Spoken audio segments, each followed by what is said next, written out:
used to have, because you used to have lots of influence. Could it be as a result of Tambuwal and all that fracas? Because the governor is not a huge fan, I would say, of Atiku. It was the first governor, I think, in the whole of Nigeria. I'm not really sure whether the first PDP governor, opposition governor, or just the first governor to congratulate President Muhammadu Buhari. And there was no subtle message like you would expect from Governor Wike. He always, even if he congratulates, he didn't congratulate the president the first time he got in, but he congratulated him on his tribunal victory, which is quite weird. It's a calculated move. So people are having different opinions. He could also want to leave the party. Because look at it now, he has had his second term. He might be looking at something bigger, maybe minister or, something else for 2023. And he's thinking, which party has strongholds within that, in the federal scene, the APC. So it might be. So you're thinking like he might want to move over to the APC. He might want to move. It's a lot of things, but we can never know except if we're in the party. And now that we have people from the party coming out to say, you like crises, you like this and all that. It's a funny situation. But then. Well, first of all, if you look at the Nigerian political setting, you find out that what rocks the boat most is controversy. Yeah. Yes. And then Governor Wike, in quotes, is one that really, as they said, would want to thrive on certain crises and all of that. But I think this is a case of relevance anyway, because as you mentioned, for some reason, he has not been, completely in line with what his party has been propagating and all of that. So I do think that this is a show of power. Okay. I can do this. Trying to show that yes, I can do this if I choose to. Trying to prove. I think he's just trying to prove a point. We're yet to find out what exactly his motives or what exactly his aim or goal would be. But then you could just tell that this is a game of relevance, and he's trying to prove a point. Let's also remember that when he was telling us why he congratulated the president, he said there are some PDP governors that have chosen to go congratulate the president at night, suggesting that some people behind the scenes still go to do what many would consider as crossing party lines. In his case, some are saying it's anti-party what he did. But he's saying there are people that dodge. They basically go at night to do it for some selfish gains and selfish reasons. And at that time, nobody's saying anything. But we know. And me, I've decided to come and say mine openly. Like, let everybody know that I said it. And I said it instead of going behind. So does this really hinge on... If you look at that, you would say... Basically, is the man trying to tell us that there are a lot of people in the PDP who are responsible for what the party is facing at the moment, maybe because of the choice of presidential candidate, because that was one that never went down well. People people felt like Atiku came and threw in a lot of money and got everything because he just came in from the APC. And they're saying, could that be what's happening? Came in from the APC. Well, but at the time, it felt like, Tambuwal should be the person for him, whatever reasons he had, we don't know. But the fact that things aren't going well now with the PDP, many would point to the fact that the governor didn't want this man, and look at where this man ended. Like, you see, maybe if he had gotten the person that he felt was better. But then again, he also said that time that, he's a party man. And yes, this is who he wanted. He openly said it. This is who I voted for, this is who I wanted. But the party said they wanted this person. Well, we'll go with the party. What must have changed now is the question. Well, in party politics, they're always behind the scene movements, things we don't know because we're not members of the party. And, we don't know deep down controversies and things that have happened. But, the governor coming out, one of the things you can do to destabilize your party is for you to, these are issues that could be solved internally, in-house, discussions and all that, and tell them, look, I'm not, probably is fighting for relevance, is telling them I'm not being relevant and I want to be more relevant. But him coming out to the public, allowing all of this, because at the end of the day, if he's looking for relevance, he has got it, because we're talking about it right now. I mean, some people have come out, the PDP youths have come out to reply him. So if it's a fight for relevance, I mean, it's time to get that relevance. It's time to show them that, look, I mean, even at least in River State, Governor Wike controls the PDP. And River State gives huge amounts during, elections and all of that. So we don't know. So let's not just categorically say that. That's the assumption. Talking about the population. I mean, as in the per last, votes. Per votes even in the last election. So River State and Governor Wike should be relevant, of course, in their party. But whatever the reasons are, whatever crisis they have, it's best for them to resolve it. But then again, we do not know what's happening. We have to give it time. The governor might want to leave, like I said. 2023 is on its way, and trust me, politicians plan ahead. They plan and there's a progression of things. When people want to leave, there's usually first the back and forth between you and your party. You're saying, look at former governor Amici and Rotimi Amici. There's a back and forth. The party is doing this. It seems as if some elements of the party. Then before you know what's happening, it starts to flirt with members of the other party. Recently, Governor Kayode Fayemi was in Rivers State, and it was even supporting the governor, something you wouldn't really expect. That's one. Well, we don't expect that because they're from different political parties. They should just be outright enemies. Like we shouldn't see each other. We shouldn't talk. Democratically, they should intermingle. But Nigerially, if I could use that word, because we're in Nigeria and we know how things are in Nigeria. You would even expect Governor Kayode to use that against him, but no, he came here. Does he have to come here to come and confirm and see? That can be that's what you would call democracy. So possibly, possibly Wike now is being Governor Wike is being democratic and saying no. Okay, if it was Atiku Abubakar that came out to say, congratulations, President Muhammad Buhari, you beat me in the tribunal and let's be democratic, then fine, I would say, no, this is democracy, clap for him. Do you understand? But this is... So another president from the PDP cannot practice democracy in that fashion? We're in Nigeria, like I said. And there's a way you practice the democracy that people begin to look at you like, something is going on. I mean, and Governor Wike is a party man. Do you understand? He's not the type to do this sort of things. Do you understand? When I mean party man, is strong. He has been very critical of President Muhammad Buhari's government. He said it even that day. Like he said, I don't like him. He's not my friend. He's not doing well. We don't have anything. But he won, and I'm just saying, congratulations. You see. Well, I practically just believe that there's an underlying motive for all of this. I mean, first of all, you look at what you've said. First of all, he's like the number one critic, if I must say, of President Muhammad Buhari's dispensation. And then you will now look at how he openly, his first when he came out to say congratulations, you would notice that he did not really explain. He had to come back and explain that, why I said congratulations and all of that. And that's not it's not in his pattern. He's a straightforward person and all of that. So, as I said, I think there's an underlying message. I think he's trying to pass a message either to his political party. Trying to let them know that, see, there are people, he is in control. I think that's the motive, first of all. I do think that he's trying to show that a show of power and control and all of that. So that's, right. I think that's what it's all about. But let's know what you think about what's happening. Meanwhile, the youth group, have also come out to say that the governor should should immediately withdraw the defamatory statement against Senator Ayu, Mark Mantu, and others with an unreserved public apology. Well, we know we might not get that, but that's what they are demanding for. So let's know what you think with these developments that you just heard. 0701-933-9962 is the SMS portal. If you want to call us, 08109510951. Hello. Good afternoon. Good afternoon, Andrew. You're welcome. We have to put some certain things straight concerning corruption. Your name? My name is Steve. Okay, Steve, calling from where? Calling from Kulu. Go ahead. Corruption in this regard is not about money being stolen. You understand? Corruption, where the APC are saying, is about money being stolen. Because there are so many things about corruption. Nepotism is corruption. So it can be, meaning giving you an assignment and not doing it the way you are supposed to do, not that you took money, is corruption.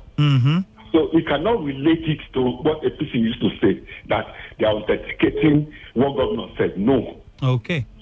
That is one. And about Wike, the governor, and the PDP issue. The bottom line is about Tambua losing the primary. Wike has not forgotten that. Article is not flowing well. Forget it.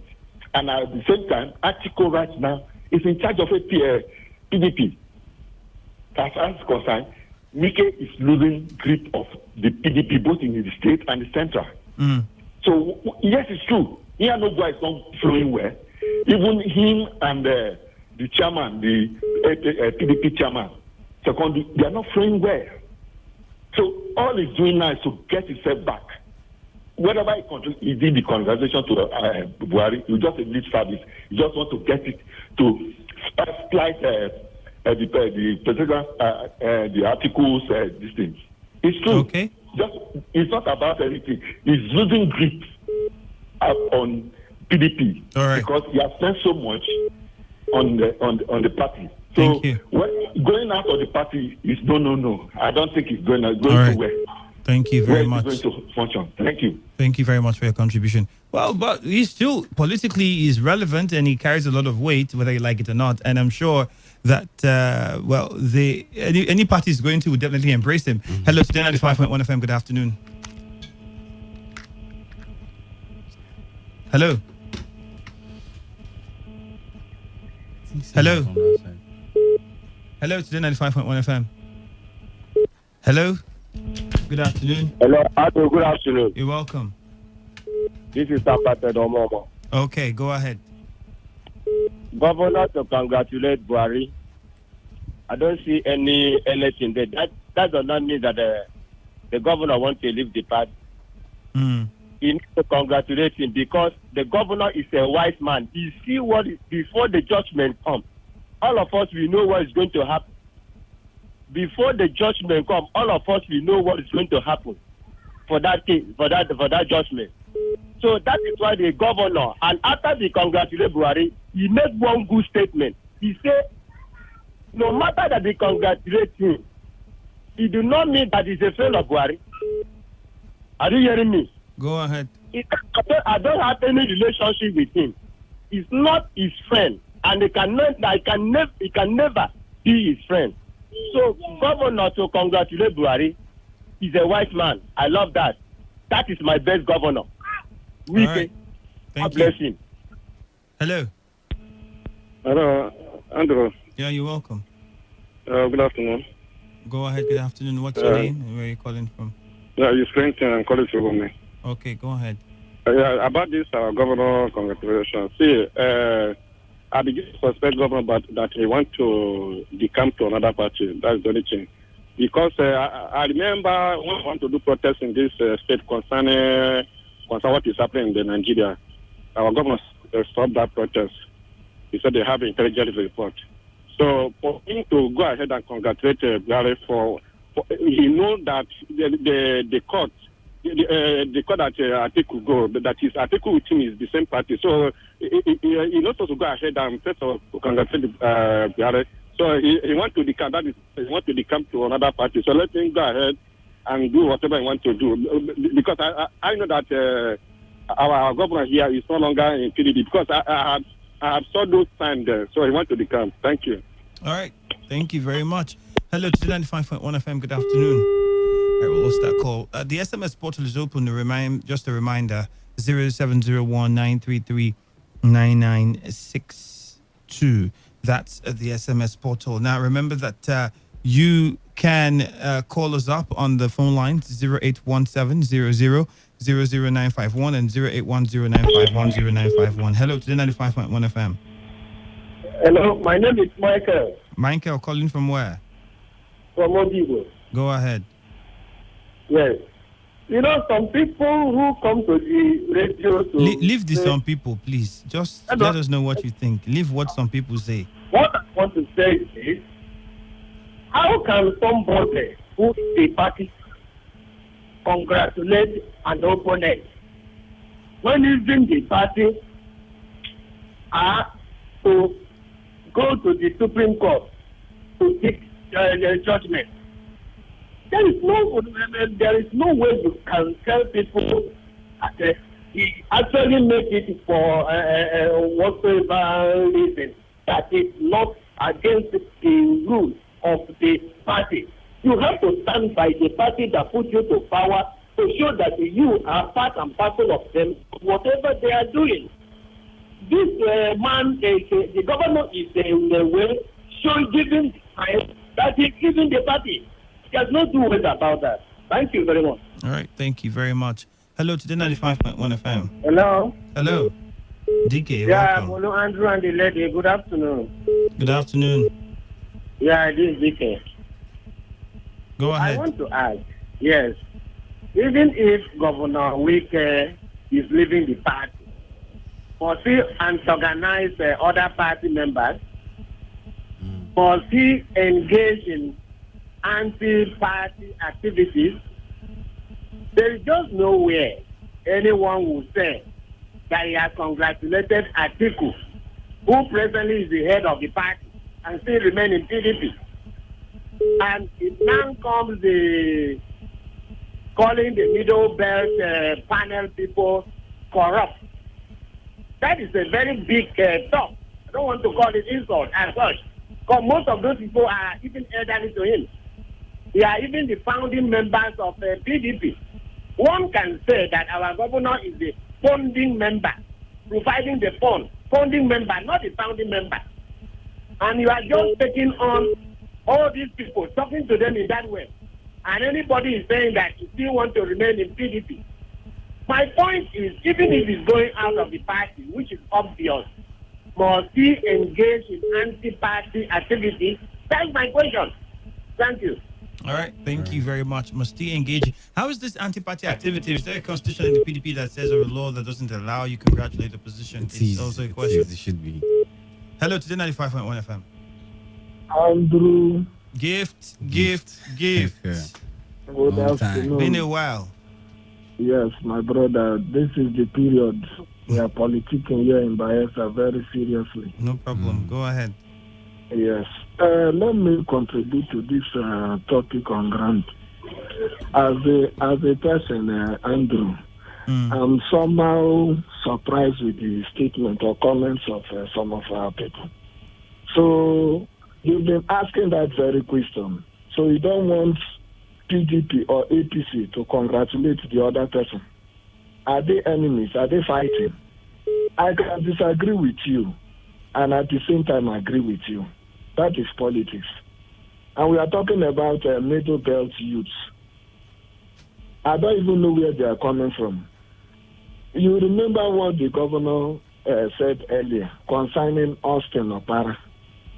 If not for Austin Opara, I don't think Wike will come up with such a comment or statement. They thanked him for pulling out. He saw something. Okay, what is their report? After that very panel was set up to take care of that very matter between what is the name of this person that was going there for minority leader? Kingsley Shinda, and this other person from Delta State. Somebody that just came from nowhere. From nowhere. Even the Atiku himself, it was Wike that brought him back to this party. If you remember, it was with the APC. It was Wike that was going up under himself and Fayoshe. And people are talking about founding members. Where are those founding members or where were they? When Wike and this Fayoshe was everywhere, both Abuja, Port Harcourt, Ekiti, everywhere, trying to see how this party that will withstand the storm. People were cross-carpeting, people were running. And there was insult on the both of this Wike and Fayoshe.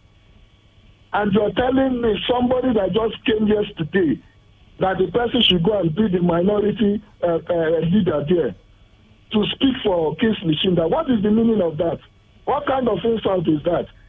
The man fought for Tambuwal. He lost it, and at the same time, he congratulated Atiku.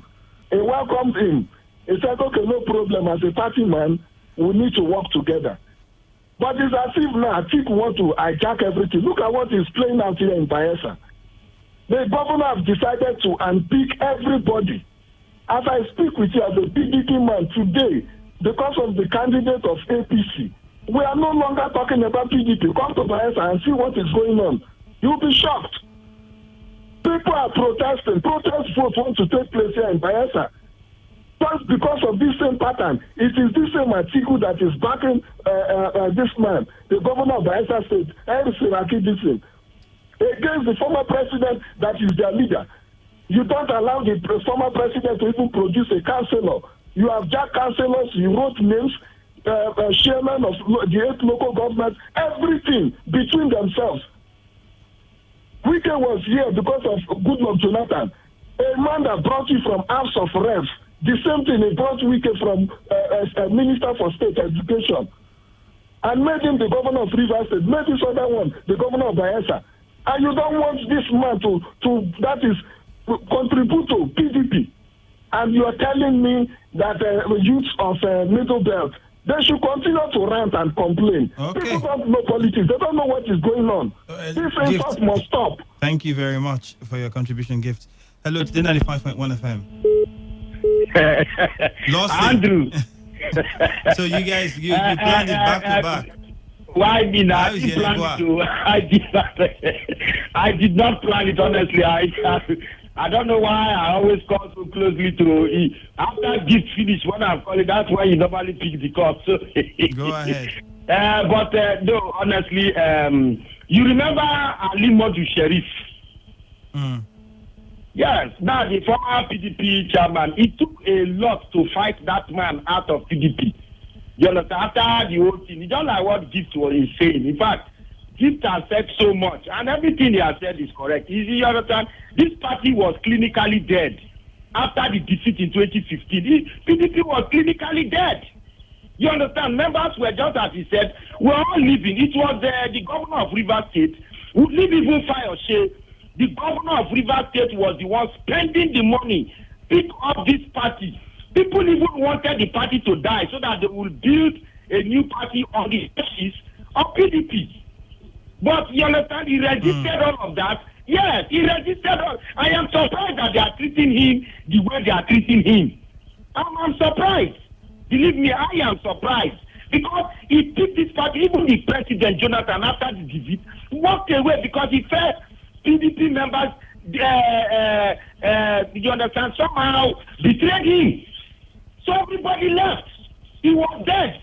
And he picked it up, somehow struggled, managed, and he brought it, you understand, to the top of the summit. And today now, there are owners of PDP. I'm surprised. If you congratulate the president, so what?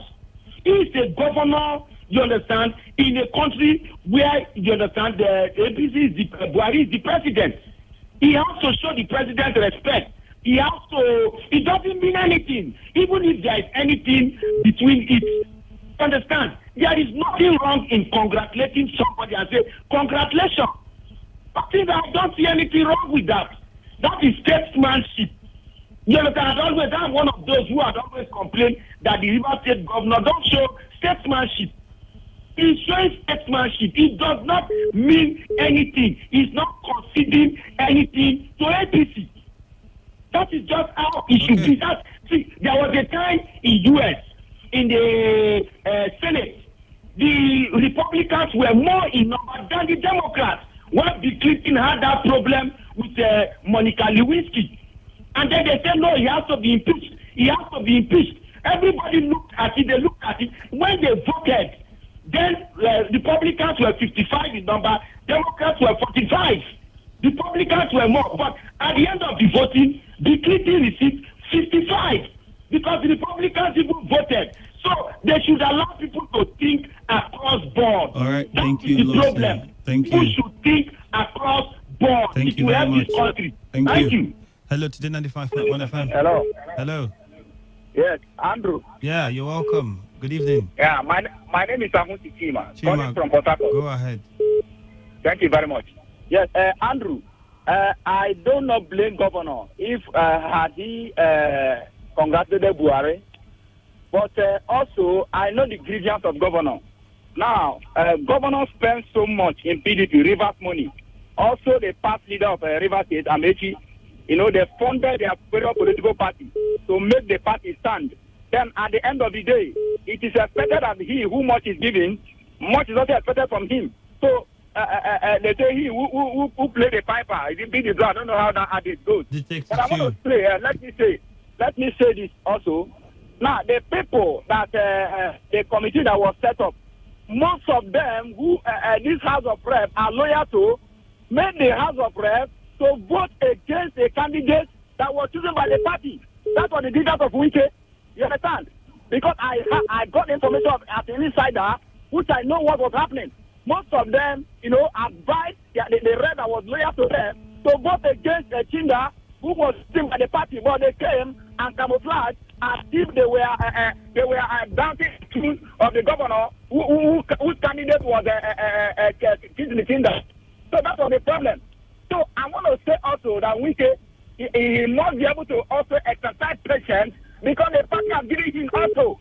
He brought out the chairman of the national chairman of PDP, which was secondary, against the choice of most of the people that made the life of Jerry Ghana to leave the party. So it was because of him. So I don't see any grievance here. It is when you lose today, tomorrow you win. That is how it is. I know politics are interest. So every other person has interest. You also have to accommodate the interest of every other person. So that is it. Thank you very much. We'll take some of your text messages now before we come back to the phone lines. Wealth? All right, this one says, my problem with Governor Wike is that he doesn't know when, where, and at what occasion to express his views. He also talks as if he's a stainless hydro. The frosty relationship between Governor Nyesom Wike and the PDP is a pointer that Wike may likely dump PDP and join APC for ultimate relevancy to sink Senator Magnasabi's political career into oblivion. Well, you have your right to think how you want to see. I think many even said that the issues in the APC was the governor and Senator Magnasabi working together and all of that. That's why it's interesting because we allow your theories to go. Well, we'll take more messages after this call. Hello to Today95.1 FM. Hello. Hello, Andrew. Yes, you're welcome, DK. Please, a minute. I just have to call back. Go ahead. I do not really agree with Lawson, my friend. Now, let me just ask a question. Governor Wike is in electoral tribunal now with Awara. If Awara win the case at this level in Rivers State, and Atiku call Awara and congratulate, while Wike is saying he's going to Supreme Court, what would that mean? I think we have to think deeply. Because when you are congratulating your opponent, you are considering defeat.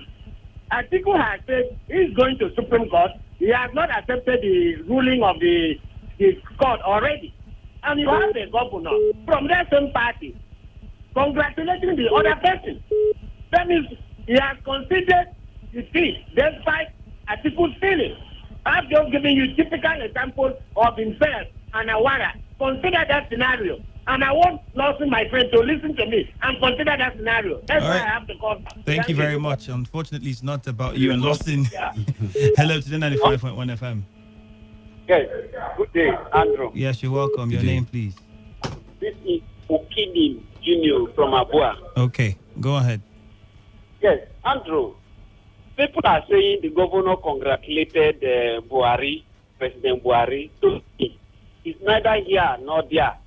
To me, the president never congratulated him. Because how can you congratulate somebody? How can you congratulate somebody and immediately you are condemning the person? The president is not my friend. The president cannot be my friend. He is not doing well. Is that a congratulatory message? It's not. So he should stop. He's not only smart person in the PDP. I'm not of the PDP.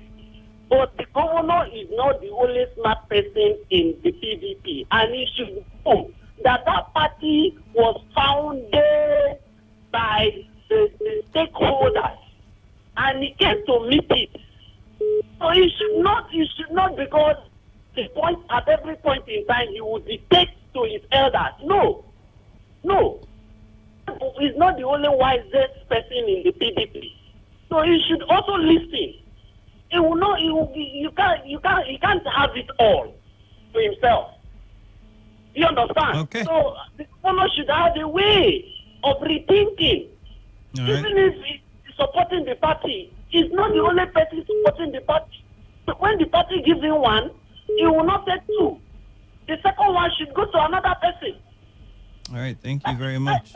This thing, he never congratulated Buhari. President Buhari. All right, thank you very much. We'll go back to the SMS portal now.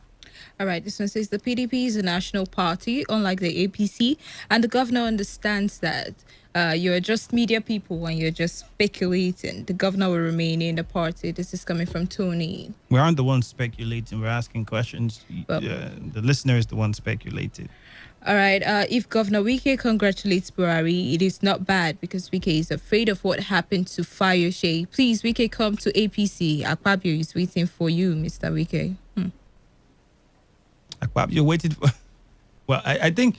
Well, people are allowed to begin to think what they're thinking now, but I think it would be too early for us to begin to say that the governor might want to decamp to the APC. I think it would be too early to make such assumptions. We just have to give this more time and see how issues, play out. All right, this one says, good afternoon, my brothers and precious sister from another womb. From the analysis so far, stipulated that has to do with the PDP in-house crisis, rather. From my personal view, I'm seeing danger in chartered family, and if not addressed or handled wisely, might lead to misfortune of the party. Let's not forget, in a hurry party politics is also about capital. And again, they say politics is who gets what, when, and how. In summary, it might be a strategy of Governor Wike to regain his relevance of the party back as it's currently controlled by Atiku. Honorable Malin. Malum, thank you very much. All right, we'll take one more. All right. The claims of Wike are not completely true. It is McAfee that revived PDP. McAfee? Well, I don't think the governor is the one making that claim. People who watched from outside are making the claim that the governor of Rivers State really stood in there. And if you look at the activities that happened, yes, to a large extent he did. You could also say Marakafi did what he could do. Fayose also did what he could do. And a couple of other people must have also, as long as you decided not to leave the PDP at the time, you contributed to them. A collective effort. Yes, that it's is. collective. All right. He goes on to say that Wike's action is anti-party and is condemnable. He should have waited until after the Supreme Court. If Wike wants to prove he is not corrupt, he should resign 1 month before the end of his tenure, Mr. Law. It brings us to then also say, like, if we are saying that the governor is doing this knowingly and it's for some particular political reasons, then doing it after the Supreme Court would defeat the essence. If the essence is to get the attention and get put doing it after the Supreme Court, it doesn't. You don't get that anymore. It takes away the calculation from it. You just take away all the excitement and all of it. So if you have also agreed that the governor is politically astute and knows what he's doing politically, erudite politician, I would like to put it, if I want to use that word, then you should understand that if he does this after the Supreme Court judgment, we wouldn't have what we're having now. So it's only safe to say that he knows why he chose to do it at this time. He knows why. Well, that's how we wrap things up on the show. It's the much we can take. Thank you very much. It's been Bulu, Wealth, and I'm Andrew. Tomorrow is another day. For now, the news update.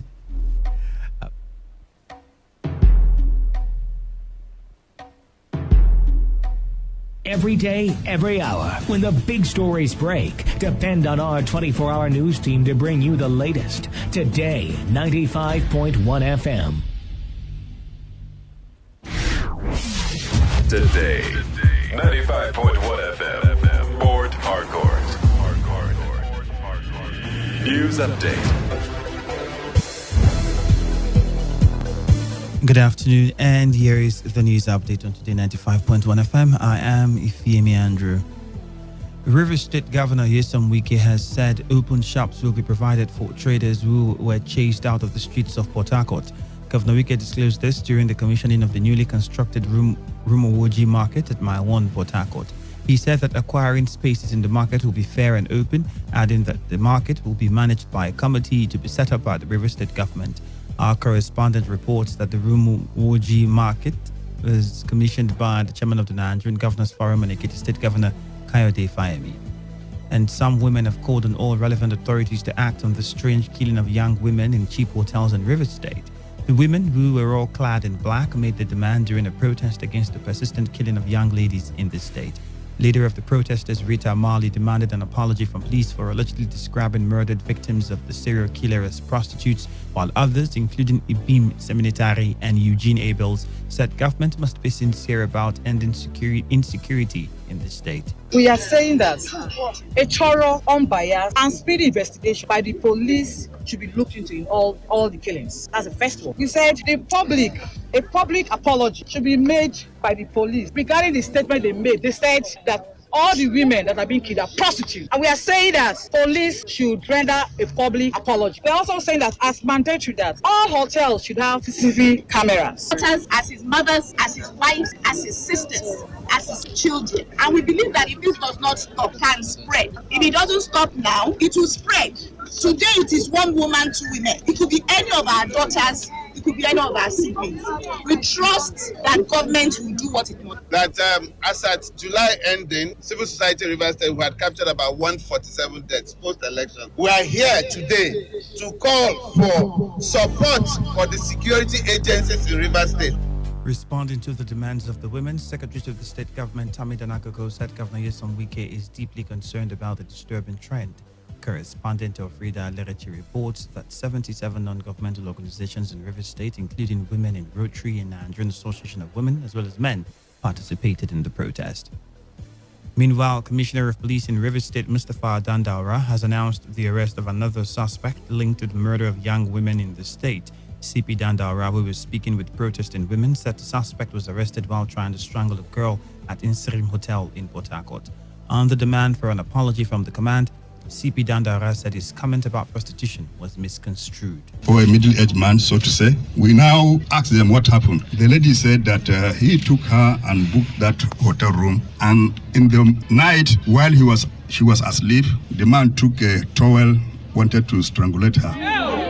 So as she woke up, they started struggling, and she was shouting. That's what drew the attention of the people outside there. So in part, I just finished interviewing the suspect and the victim. This brought the total number of 3 suspects so far arrested. Earlier on, we announced yesterday that 2 were arrested and they are undergoing interrogation. Then this morning, we recorded another one. He's here with us. I just finished interviewing him, and the investigation continues. So we want to assure each and every one of you here that the command will not relent in their effort to see that this cultist group who are going around killing these innocent women are arrested and brought to book.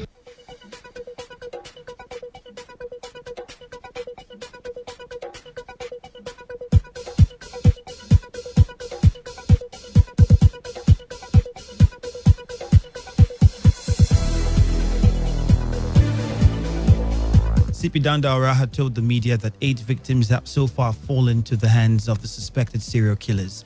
And on the foreign scene, 29 bodies have been found in a well in Mexico. Mexican forensics experts found the 29 bodies stuffed in 109 plastic bags that were dumped in the bottom of a well outside the western city of Guadalajara. Chief Prosecutor for the state of Jalisco, Gerardo Solis, said they have recovered 13 complete corpses and 16 incomplete. Solis added that the total number of recovered corpses could rise as experts continue analyzing the remains. Jalisco has been hit by a wave of violence in recent years driven by drug cartel turf wars. And that's it on the news update. Thank you for your time and bye-bye for now. This is Today 95.1 FM, Port Harcourt, voice of the people. This is Today 95.1 FM. To copy this tune, press 9. This is Today 95.1 FM. For current news and information, press 5. They are politicians, all of them. They know what they do. So they know how they attack each other. To stay connected all day, press 1. The person who raised the name is the one who made the public know about Good afternoon and welcome to the World News on your Premium Talk Radio station. We are your Premium Talk Radio station. Today 95.1 FM, the station with a unique dial.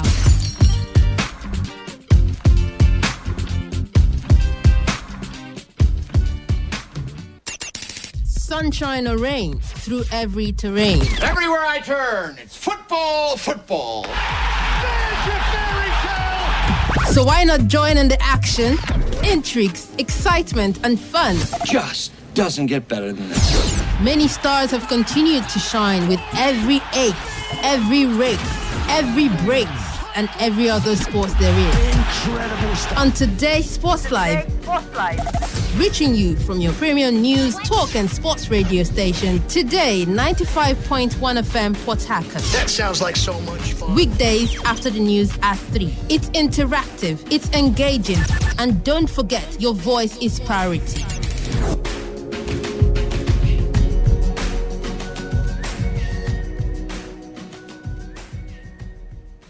You know, there are a few areas that define a man, like sports. I think we can live with that.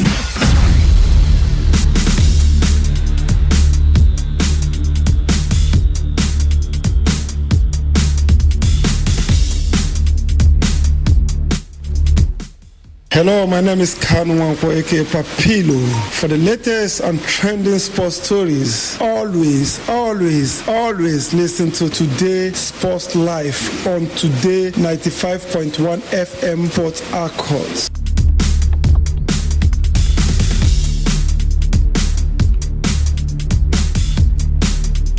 A very good afternoon and welcome to today's Sport Live, reaching you live on 95.1 FM right here in the Garden City of Port Harcourt.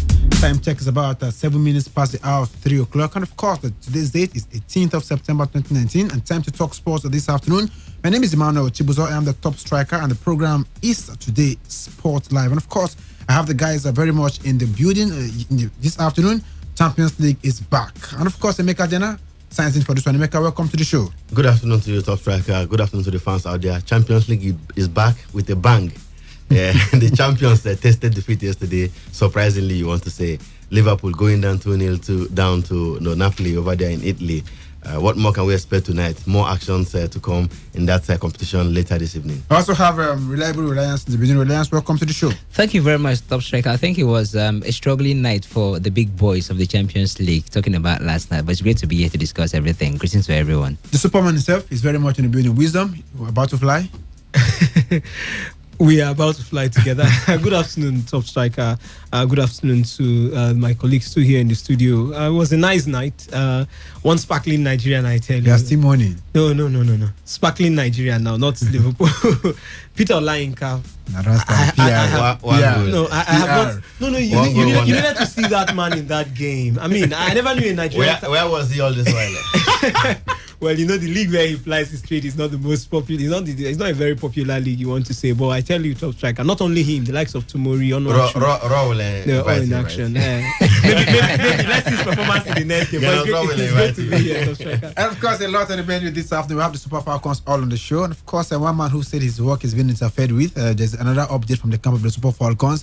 The Super Eagles, Samuel Kalu, sets a new European record. Just 5 weeks in the major leagues in Europe, but of course he set a new record right there in Europe. And of course, over to the glass house, the troubles are still very much right there. Someone has called for Amadou Pinnick and his board should quit. Is that going to be possible? A Champions League also on the show tonight. A monster clash tonight. Paris Saint-Germain up against Real Madrid at the Parc des Princes. Some of the big names, the majority of the big names will not be in action right there on the show. The program is highly interactive. For SMS and WhatsApp, you can register the number 0701 9339 962 0701 9339 962 for SMS and WhatsApp. On Twitter, you can tweet us at TodayFM 951. At TodayFM 951, you can equally copy at Emmanuel 9001 at Emmanuel 90001 and equally at Emeka Dena and also at Reliable. Shall be taking your thoughts real time on the show. Shall be opening the phone lines at some point to get your opinions live on the show this afternoon. And of course, let's start from the camp of the Super Falcons of Nigeria, where Barcelona feminine striker Cesar Oshola has been named the new captain of the Super Falcons, replacing Desire Okonoze, who led the team at the 2019 Women's World Cup in June to reach the knockout stage for the first time in 20 years. The change was announced by acting coach of the Falcons, Christopher Nanjuma, yesterday. The leadership of the Super Falcons is hereby changed this evening. Leadership in the sense of the captain.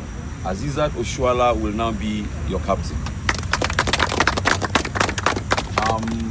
As for the assistant captain, I think that one will be dealt with in the later time of this to come. And I know...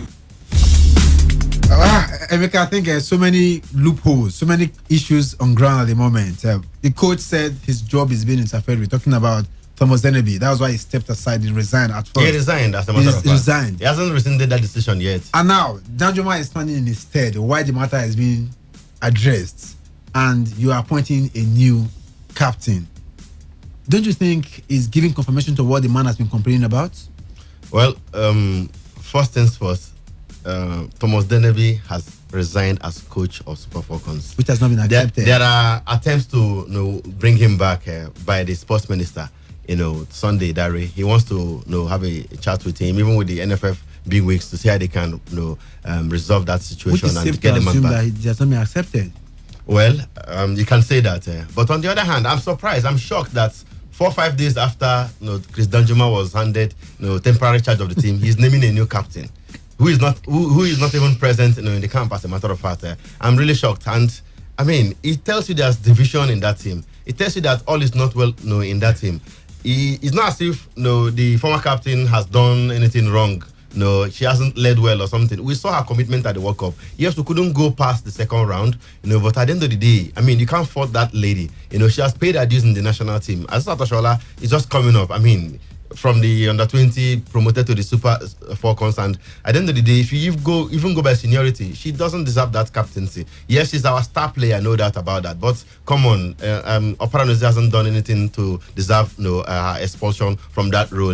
Now, what it means is that in less than 10 months, we have had 4 captains for the Super Falcons, because at the African Women Cup of Nations, we had 2 captains. Rita Chukwelu and maybe shared that role. And of course, at the World Cup, we had now we have named a new captain, Asisat Oshoala. It's not good for the women's game here in the country. I'm really shocked. Reliance, how did this come to you? Looking at the fact that Deneby's issue is still being addressed, talking about interference, not giving a free hand to operate. Emeka has really thrown more light to that. But of course, he also mentioned Oshoala is not even in camp, and you are appointing a new captain. And he said something that there is a change in the leadership of the team. Yeah. So I don't know how this hits you. I was really, really surprised and shocked. I was just like, this man is just confirming what Thomas Deneby has been talking about, like not giving a free hand to run the team.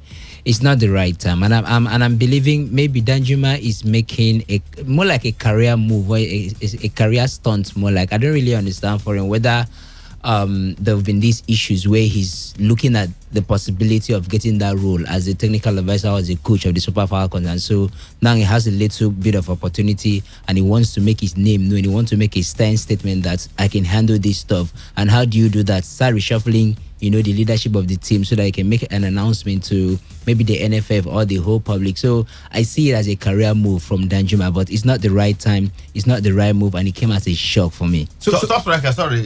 Personally, I won't be surprised if tomorrow Asisat Oshoala says she's not taking the captaincy. Yeah.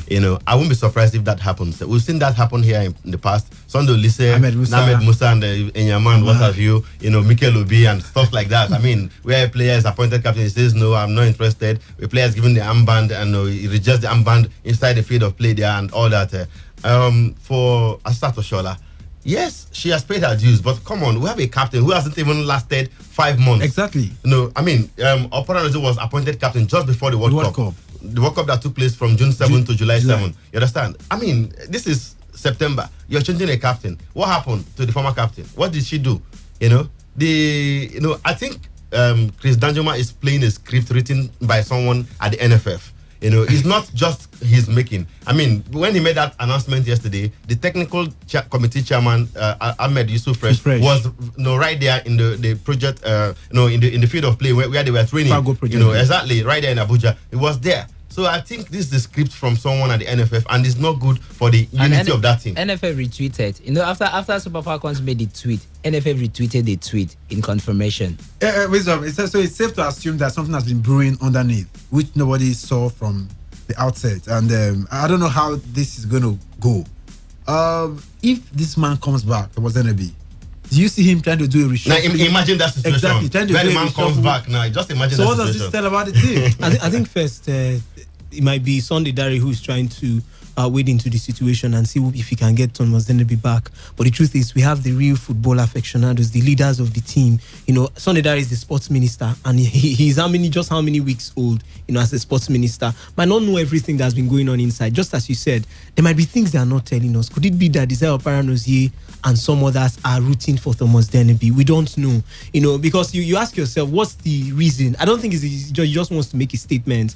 I think that there are some people that are not happy. Maybe, there are some things that we might not know exactly from looking from our own point of view. But I think for me, this is not the best thing to do at this point in time. Look at us. We are trying to get a qualification, down there to the Olympics. The game was supposed to take, I think, Ivory Coast now in just a matter of days. It doesn't make sense to me. We did this in 2015. The case of Edwin Okon too. He fell out from the World Cup, in Canada, and we also played with it. We lost our ticket to the Rio 2016 Olympics. That might just play back here again. So I think for me, it's not the best. It's not the best time now for female football here in Nigeria. And if the Minister of Sports is to do what he wants to do, to bring in Thomas Dennerby back or find a way to talk to him to rescind his decision, then we are in for maybe a season 2 of this drama, because it's going to get longer. Now he has, as you said, he has made Asisat Oshola the captain. What would Asisat Oshola even do when she comes back to his team? Emeka just talked about that. Is she going to wear the armband? When the coach comes back, now talking about Thomas Dennerby, is he going to accept? If he comes back, is he going to accept Asisat Oshola and just move on from there? Exactly. What if we play 2 or 3 games and Asisat captains the team in those 2 or 3 games? What if it used to go the Brazilian way? The rotate captain. No. There's no way we leave out. It's really selected captain. It's not palatable at all. Let's assume, just like Obina pointed out, Thomas Dennerby comes back. The sports minister is able to convince him, or NFF, whatever, they're able to resolve their differences and comes back. He didn't name Asisat Oshola captain. Oshola was in the team. He didn't name. Which can also now bring bad blood in the team. Exactly. It's causing disunity already from the look of things. Because I see some players, tilting towards the Operanozie in the camp. Exactly. Some will tilt towards the Oshola, the likes of Onomebi, who are very close to. What if they have their own camp too? Exactly. No, it happened in the Super Eagles back in the day. It could happen in the Super Falcons, and it will not be good on the field of play, because come on, we can see a situation where a player will not even pass ball to a player in the other camp as it were. So does this not give a little bit of credence to the fact that there was a clash between Ruth David, the head of women's football in Nigeria, and the coach Thomas Dennerby? Thomas Dennerby, one of his grievances with the NFF was that the Nigeria Football Federation took some of the Super Falcons players to the African Games without his consent. Remember at that point too, the Nigerian team were supposed to play Algeria in the World Cup, in an Olympic qualifier. Yeah. And I mean, you look at that team, the likes of Chiamaka Nnadozie, the first choice Super Falcons goalkeeper, was dropped down to the under-20 to go and help the team at the African Games, whereas she was supposed to be on duty with the senior team. You understand? So, it's obvious. It's obvious. I mean, he's playing out completely right now. But of course, Sergeant, let's go to the camp of the Super Eagles. A bit of a cherry news, where Super Eagles winger Samuel Kalu is the best dribbler in Europe top 5 leagues, according to Opta Stats. The 22-year-old has successfully executed 22 dribbles out of 44 attempts, putting him ahead of PSG's Angel Di Maria, Arsenal's Nicolas Pepe, and Real Betis's Nabil Fekir. Just behind Kalu is Arsenal's Pepe, who has completed 19 dribbles in the colours of Arsenal. French playmaker Fekir is ranked 3rd with 18 successful dribbles, just as PSG's Di Maria, who also made 18 successful dribbles, rounding out the top 4. Something to cheer about, Emeka. Arsenal fans were already glorifying the fact that what is this? The first man that dribbled Benjamin Van Dijk. Look at what statistics has done to football. 20 years ago, 15 years ago, nobody talks about this kind of news. Exactly. Nobody talks about it. Then nobody will even figure it out. That you dribbled, made 22 dribbles out of 47 attempts and what have you, and you become the best dribbler in Europe. I mean, in the opening weeks of the league. It's okay. But of course, I've always said I feel statistics is robbing the shine of certain players and bringing so much inflation on players as well. I don't know if anybody thinks that statistics is robbing a lot of players the credit that is due them.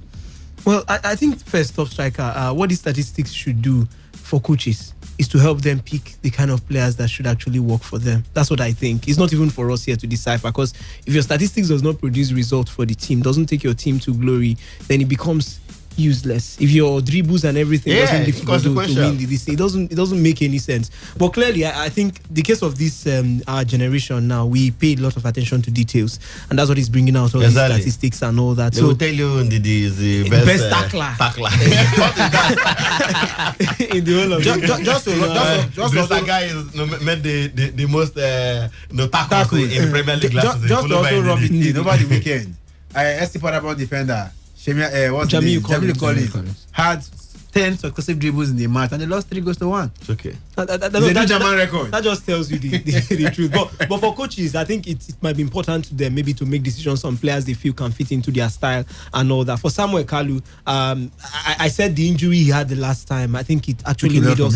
Yes, we lost the man, the real Samuel Kalu. We saw that in that debut game, he played for us here in the Nigerian team, even in his early days at Bordeaux. But since the man has rediscovered himself, at some point last season he was playing as a wing back, but it seems he has rediscovered himself this season. We saw him in that friendly against Ukraine.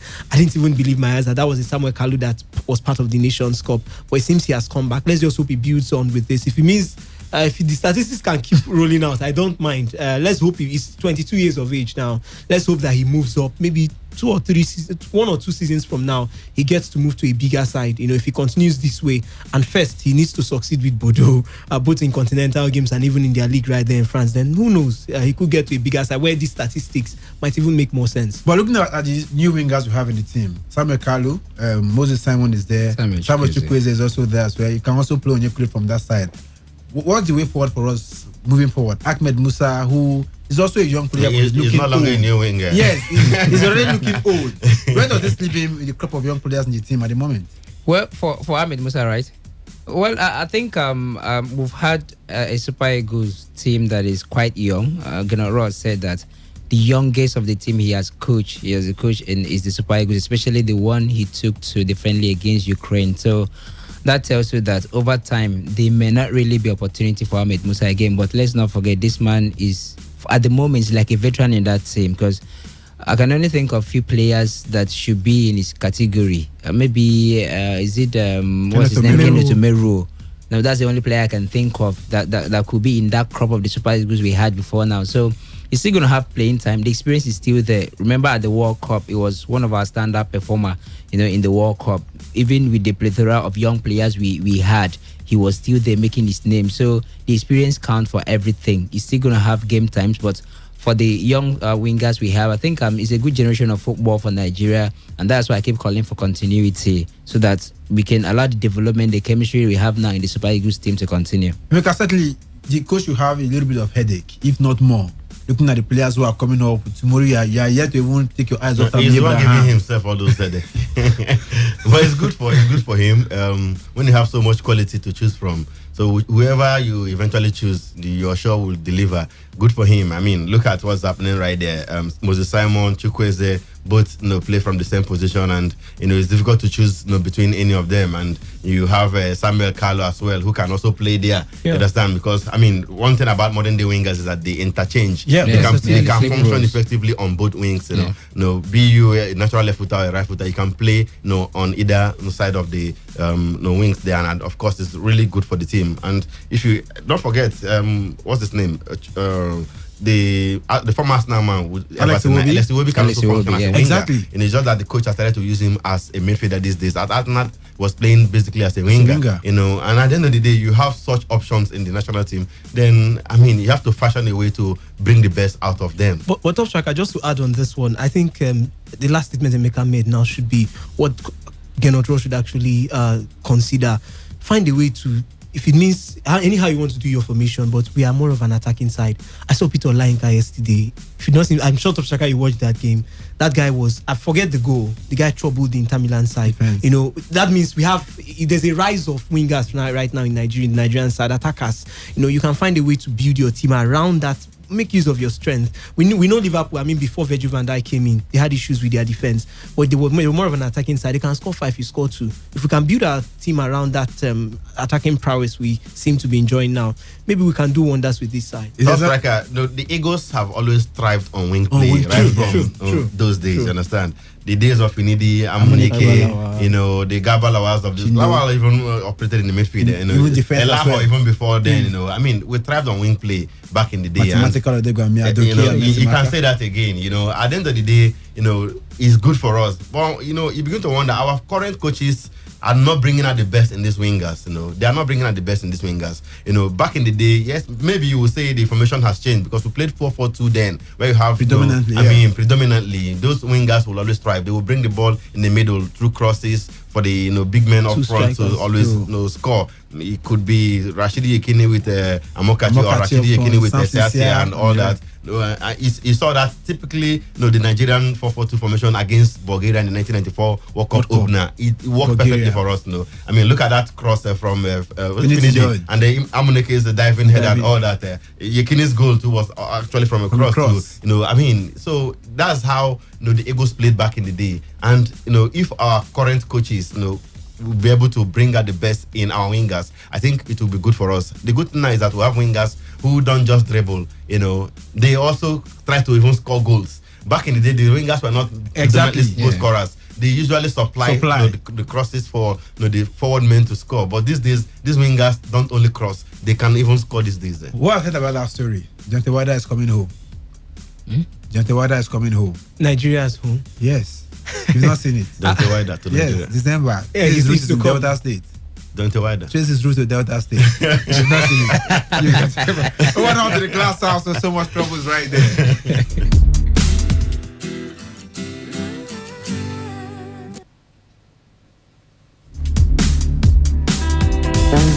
And of course, let's go to the glass house in Abuja, where former president of the Nigerian Football Federation, Kojo Williams, has demanded that the embattled Amajul Pinnick-led executive board quit the Nigerian football to move on. Massive corruption probes of the NFF are now ongoing by all three anti-graft agencies, ICPC, EFCC, and SPIP. According to him, he said in any serious nation, all of them should by now have taken a backseat so that the game can move on. Williams has told the radio station in Abuja, they all should go. Simple and straightforward.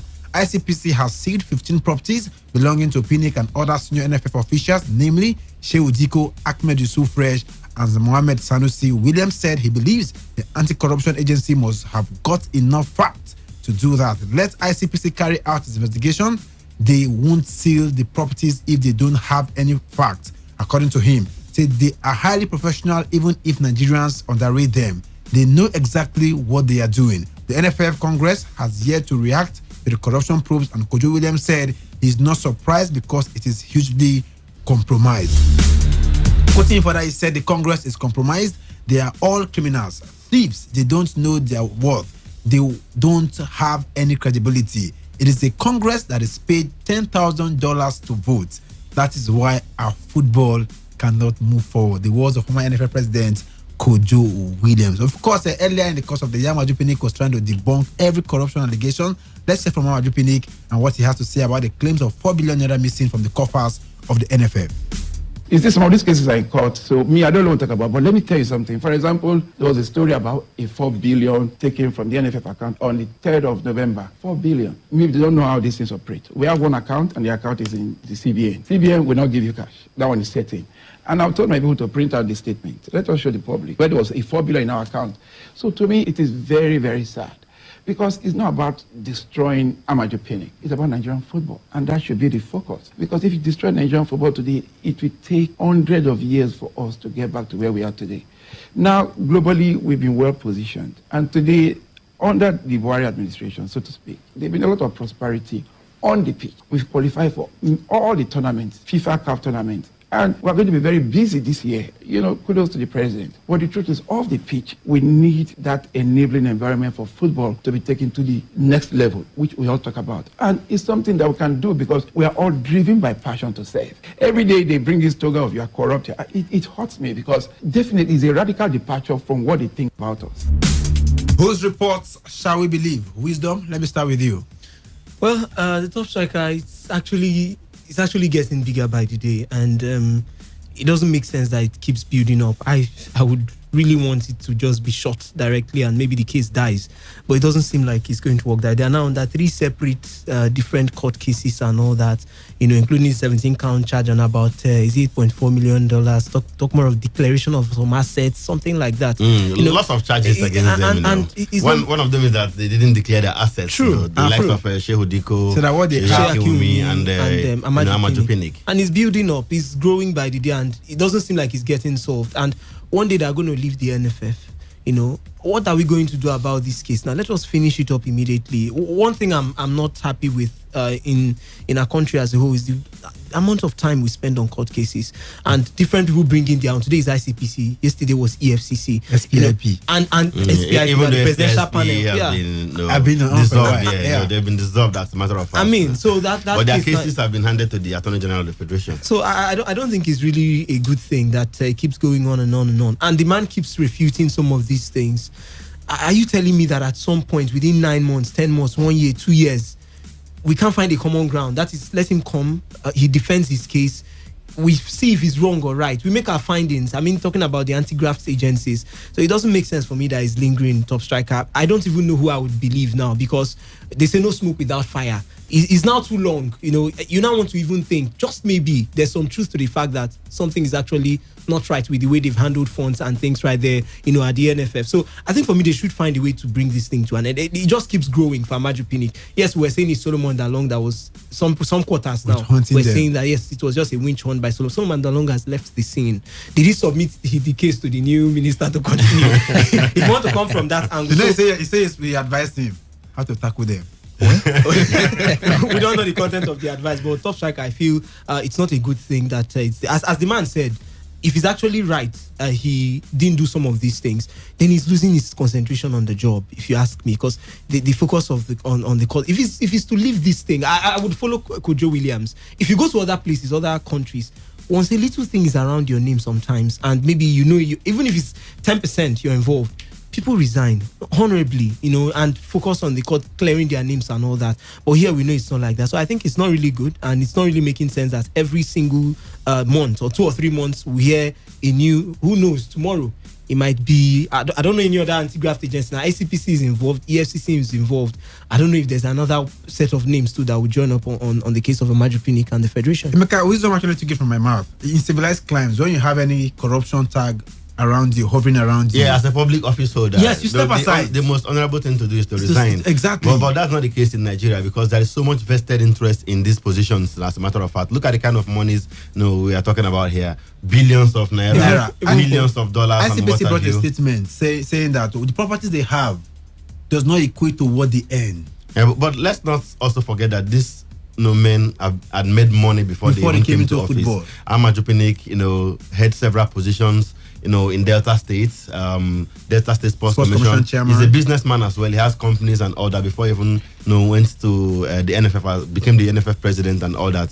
Sorts that's up to the EFCC to do their investigation, ICPC as it were. Shehu Diko, we know him, a contractor and all that.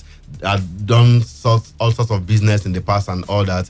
But come on, my own thing is, in line with what Kojo Williams has said, the cases are coming thick and fast. We thought, Okono Oblast SPIP was, out to enchant, Amaju Pinnick and his board members. But come on, the man has since left that role. As a matter of fact, just yesterday, the presidency released a statement, dissolving the SPIP and of course relieving Okono Oblast of his position. Yeah. But that same yesterday, ICPC, had arraigned these people in court already. We heard they were supposed to be arraigned yesterday in court. You don't want to talk about what happened the other day, sealing off their houses in Abuja and Lagos respectively for Pinnick and Diko and all that. And EFCC, there's also a case they have with EFCC, all lingering for all down to corruption. So you don't treat this with kid gloves. We are talking about corruption here.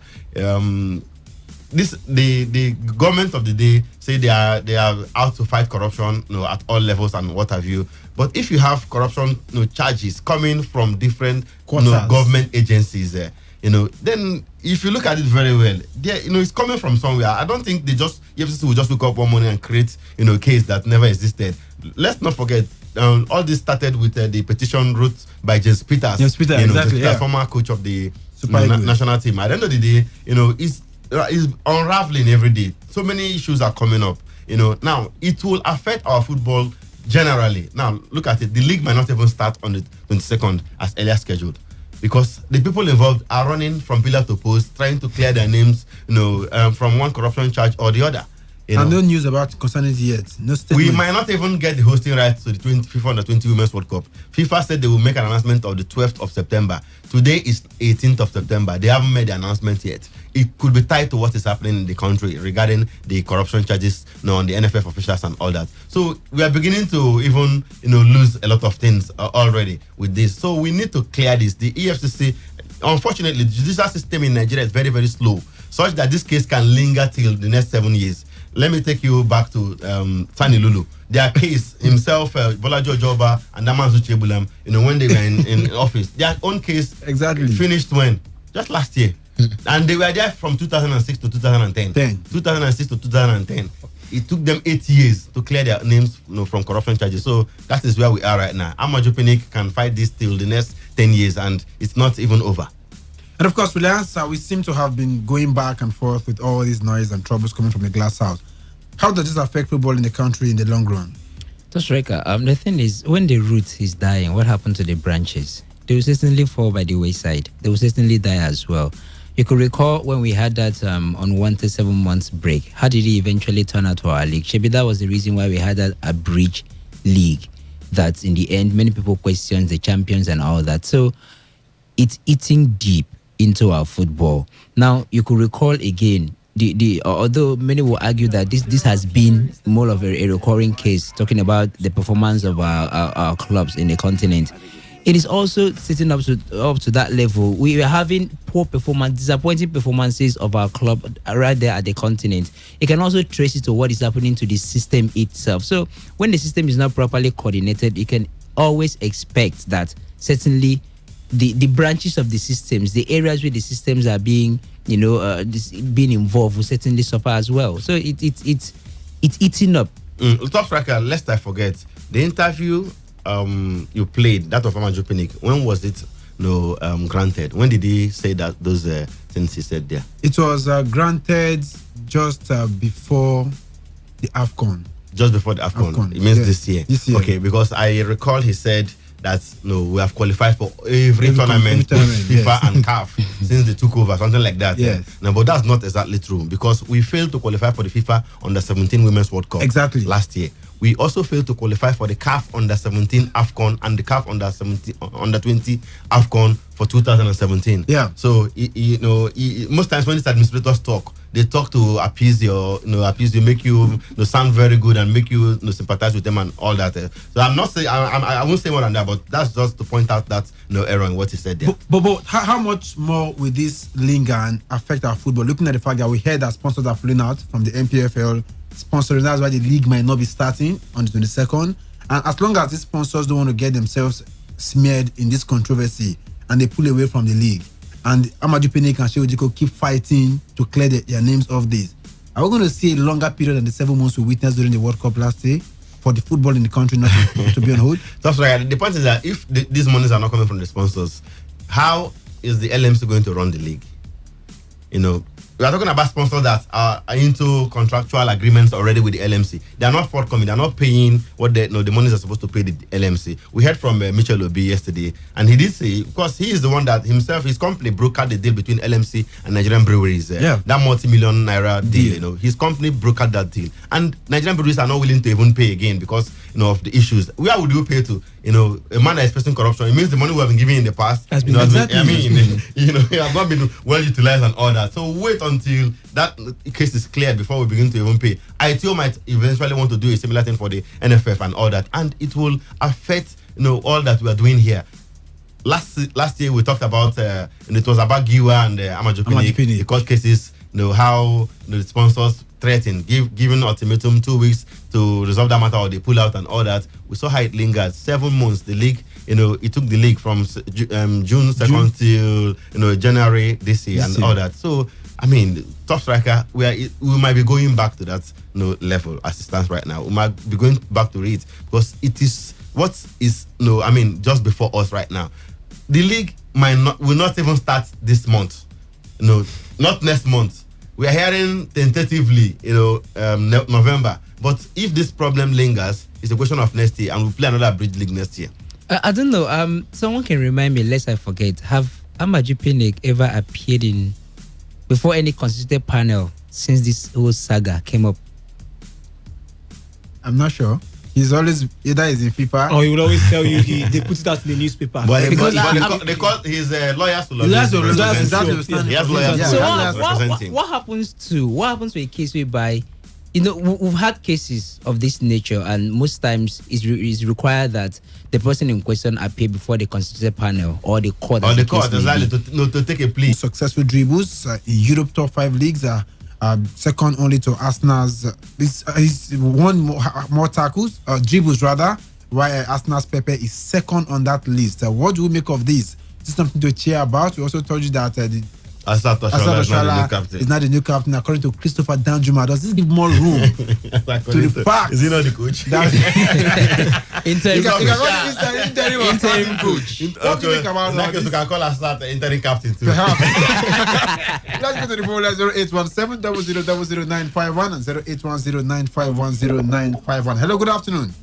Yeah, good afternoon. It's John calling from Toba. John, welcome. Let's hear from you. Someone said that let this person come down with his board. Amaju to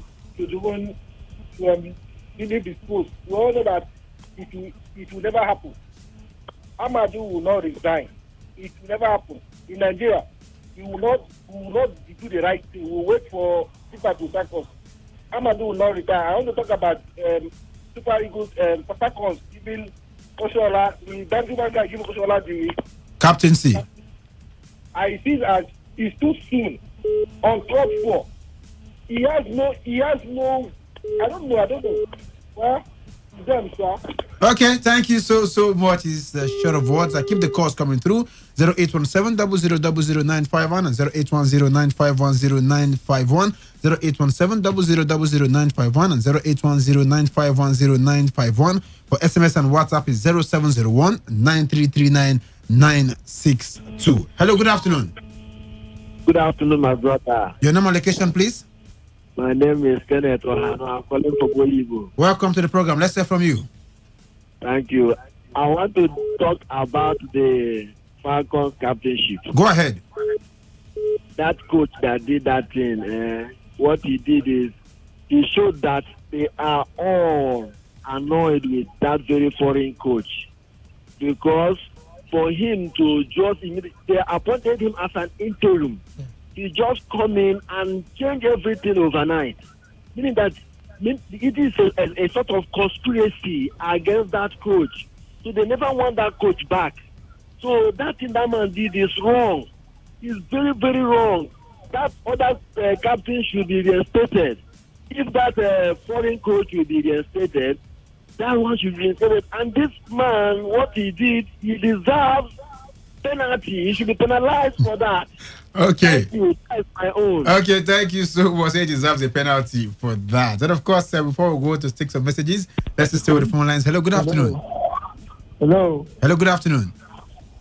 Hello, can you hear me? I can hear you. Welcome. Your name and location. Oh, do you want to call us back if you can? Wisdom, we have messages coming through. Okay, this one says Chimobi is not the same Opera who is asking for equal pay for the ladies. That's Chimobi is actually sending this one. This one said that Mecca just hit the main point there. Danjuma is just playing out a script written in the glass house. This is a power move with a veiled message. They are telling Denebi that he's history. Dozier from Elele. This one says, good day, sports script. Please, NFF should try and put their house in good order because all is not well with the football house at all. God bless you. Ima from Oyibo. And it also adds here, Pinnick has failed Nigerians. He claimed to be a born-again Christian, but he's a disappointment. He has to step aside immediately. This one is coming from Imodu. And of course, back to the phone lines. Hello, good afternoon. Good afternoon, my brothers. Your name and location, please. Yeah, my name is Iman, calling from Port Harcourt. Welcome. Let's hear from you. Yeah, my brother. First, I want to ask the new coach that came in, who was he addressing? He addressed some persons. Yeah, the players in after training yesterday evening. Okay, the players. Yes. You know my concern is all this stuff. No. Announcement to the players. They gave him a round of applause. I heard from the team you played. There was no sign of them not being in support of the changing of the leadership of. But let's not also forget, these are mainly home-based players. Exactly. The core team, the foreign-based players, a lot of them are not around. You understand? So it could be argued that these ones, I mean, they don't have any loyalty. They don't have any loyalty. They are not even part of the main team as it were. How many of them went to the World Cup? Thank you. You just made it clear and that to me, because when you played the play, and I heard this statement, immediately there was a thick round of applause. That was when I became concerned. But now that you just made it clear that he was the sort of player he announced into the home-based player, then I know that means he still has a bigger battle ahead of him. My brothers, I want you to know that what is happening in the NFA is the carryover of Solomon Along versus Amaju Pinnick. Okay. Remember 2-3 weeks ago or so, immediately this new sponsor was inaugurated. He had a meeting with Solomon Dalong, and Solomon Dalong made a statement that the man is not going to have big problems. No, he didn't have any meeting. Dalong only made a statement. I had no meeting with Sunday Dare. No, there was no meeting between two of them. Yeah, before Dalong made that statement. Yes, that he has dealt with the cabal. The cabals, yeah. The cabals, yeah. So I'm telling you, if he's just trying to finish up what Solomon Dalong started, and this will tell seriously negatively about our sports. These are mere speculations. We cannot confirm exactly. that. I mean, after all, Dalong was not in charge of ICPC or EFCC. Exactly. Hello, good afternoon. Good afternoon, my brother. Simon, welcome to the program. Thank you. Let's hear from you. Talk about Christopher Danjuma. As they just appointed him as the interim coach, he started by saying... The tell us, immediately enter, appoint a and even so he came to destabilize the team or what? To bring division into the team. Because as you are just saying it, discussing it now, maybe inside the team now, okay, Opera Noze, what happened to Opera Noze? Even if he said that maybe Opera Noze doesn't want to be the leader, the captain of the team, even though as he just enter, he have not even started working. You are just interim. They have not even appointed you as a substitute coach. He started with it. I remember what happened when Sunday Olise took over to Saigo between Enyama before he gave captain Ahmed Musa. Ahmed Musa.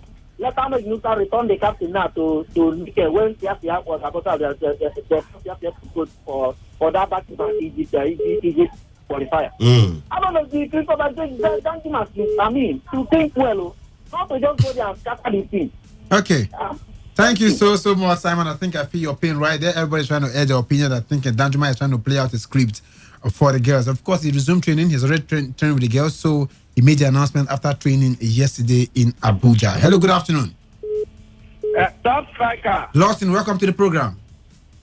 Fitting. You see, when you don't know, you don't have all of the information, and you are speaking about the matter, you'll be making a mistake.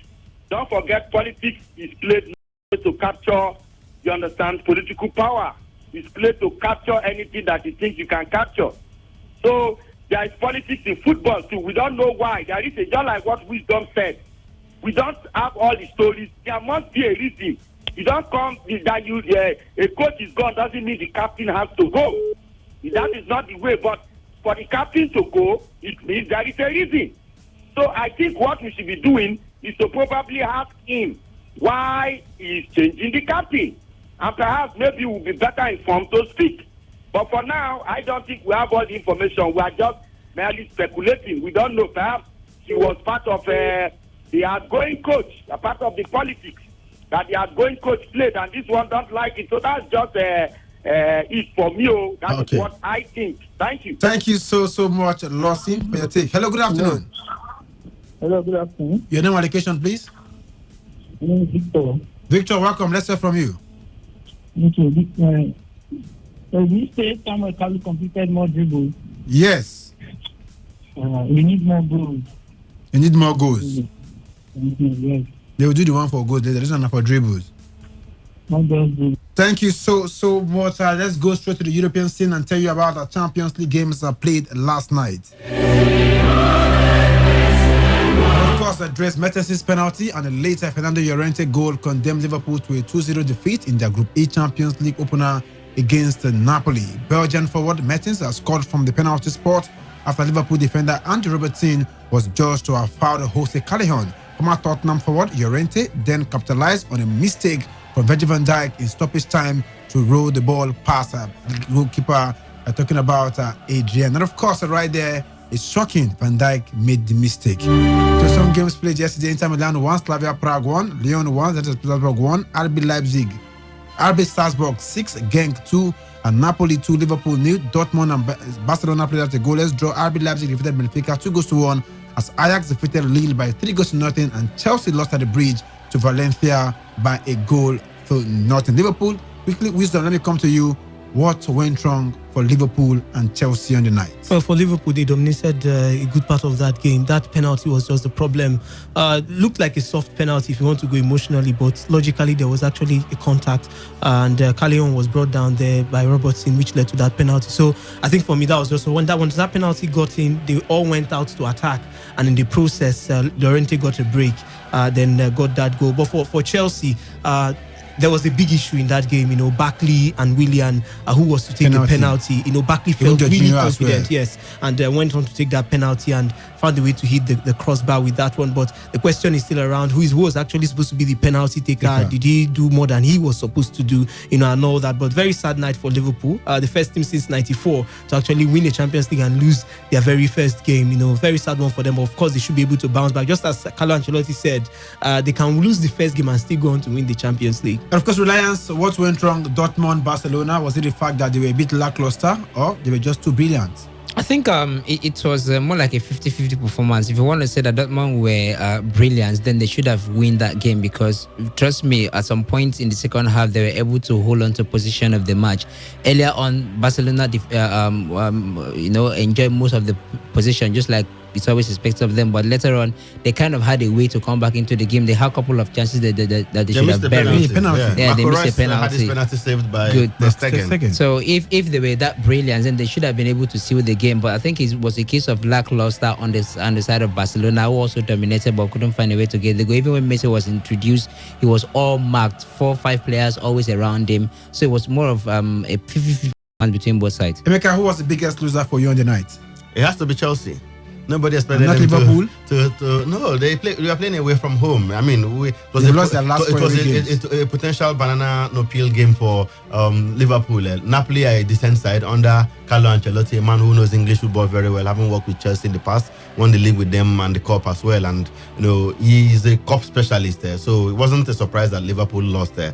Maybe the manner in which they lost 2-0, 2 late goals and all that. But Chelsea playing at home, brilliant form in the league. Tammy Abraham scoring all the goals for them recently and all that. You expected them to do much more. This is a Valencia side where hit 5-2 by Barcelona the previous weekend, and at the end of the day, they traveled to Spain and to England to still beat Chelsea, Europa League winners last season. Ahead of tonight's games, Paris Saint-Germain will be without their entire first-choice strike force of Neymar, Edison Cavani, and Kylian Mbappe when they host Real Madrid. Neymar is suspended after insulting match officials last season, while Cavani and Mbappe are both injured. For the games to expect, Olympiacos will be up against Tottenham, PSG up against Real Madrid, Shakhtar Donetsk up against Man City, as Club Brugge will entertain Galatasaray. Bayern Munich will be up against Red Star Belgrade, Dynamo Zagreb up against Atalanta, Atletico Madrid up against Juventus, and Bayer Leverkusen will do battle with Lokomotiv Moscow. Biggest game for you tonight? 2 games, PSG Real Madrid and of course Atletico versus Juventus. Crackers could pass for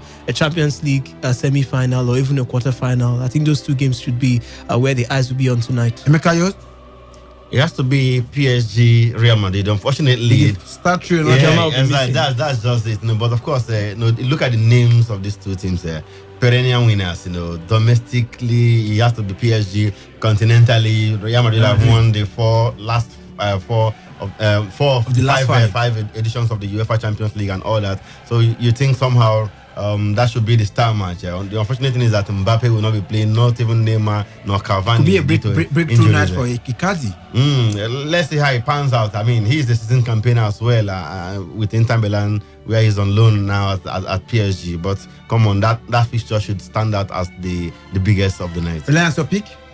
I'll go with Atletico Madrid Juventus. If you consider the players involved, what Atletico Madrid have been able to do over the transfer season, and then you talk about Cristiano Ronaldo, as well as the antecedents of what happened in the previous Champions League, then that should be the star match. Let's go to the phone lines and get reactions quickly. What was the standout moment for you last night in the Champions League games played? And of course, what should we expect tonight? Your prediction for the star games. Hello, good afternoon. Yes, I bring you greetings from Ora. Obina, welcome, short and simple. What a fantastic night of football. Just like I not for statistics, you cannot tell me how Van Dijk won the European best when we have the starting Koulibaly there. Statistics and really spoiled football. And Emeka, please, the video we saw this morning where that announcement was made, is that a training pitch? Please. Yeah, that's a FIFA Go project in Abuja. Inside the package B of the National Stadium. Wow, if that's a training pitch, the astronaut off there is in Tatas, I tell you. I've been there before. Do you see how many minutes? Thank you so much. Obina, we don't have enough time right there. Hello, good afternoon. Top striker. Quickly, Lawson. Yes, you know it is not just to win world best to European best. It's you understand, you have to maintain it. I hope Van Dijk. Like, you don't have to maintain it there. Fabio Cannavaro did not maintain it. Exactly. You don't have to maintain it. Luka Modric did not maintain it. Rivaldo did not maintain it. Ronaldo and Messi maintain just win it and enter the history book. It doesn't matter whether you maintain it or not. Okay, thank you so much, Lawson. Hello, good afternoon. Hello. Hello, good afternoon. Silent caller. Message is coming through, Wisdom. Yes, this one says Pinnick has failed Nigerians. He claimed to be okay. I think I've gone through that one. This one is Grandmaster from Monet. He said, "Let us learn to appreciate our own. Samuel Kalu has done something notable. Let us all spur him up for greater achievements." And Chimobi says, "Pinnick have failed us. Where is the scientific football he promised us? Prozone. Our local league is dying." Capacity building. Hello, good afternoon. Your name and location? Well, that should be Coach Arsenal. We'll do it to call us back if you can. 0817 000951 and 0810 9510951. Hello, good afternoon. Hello? Hello, good afternoon. Yeah, this is Eric calling from Port Harcourt. Eric, welcome. Quickly. Yeah, I prefer to lose in the UEFA Champions League final. First day, I prefer to lose in the UEFA Champions League on the first day than to win 5-0 in the Europa League against. That is a stand. I don't understand. Thank you. Thank you so much. Taking shares right there. Hello, good afternoon. Good afternoon. I'm Ronnie calling from the Port Harcourt. Ronnie, welcome. Let's hear from you. Wow, I don't. Hello. Champions League played yesterday. Wow, I want to talk about Chelsea. Chelsea losing to Valencia. I don't think it's fine because maybe they will just leave that their group. I see Valencia and Ajax qualify and Chelsea coming to Europa League.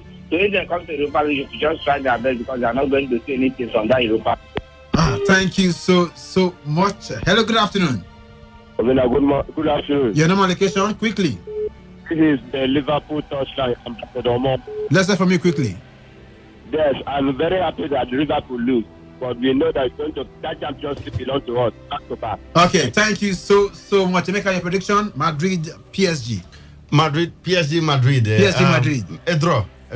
Reliance? The big boys are not there for PSG. Madrid wins. They go to nothing. Atletico Madrid, Juve. Okay, Atletico Madrid, Juve.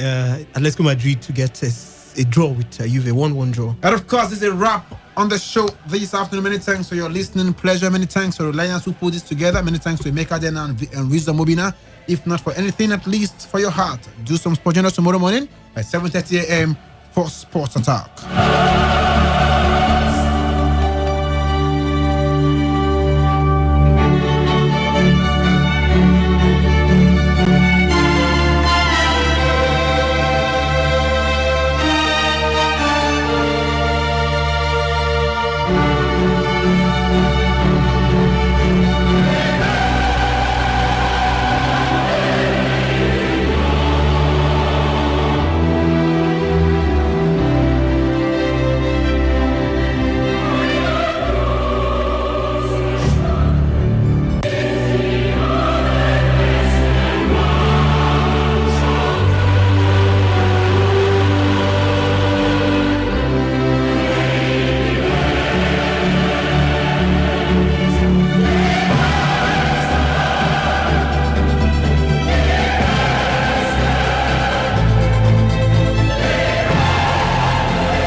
never been this good. Today, 95.1 FM, Port Harcourt.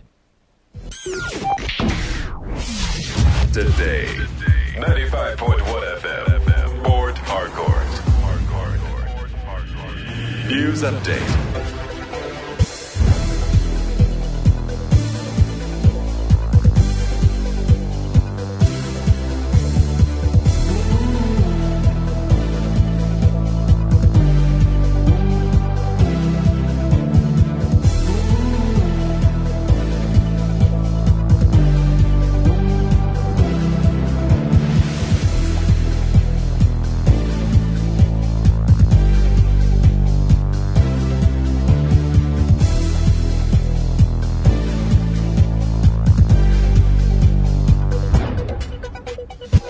Good afternoon, and here is the news update on Today 95.1 FM. I am Ifeimi Andrew.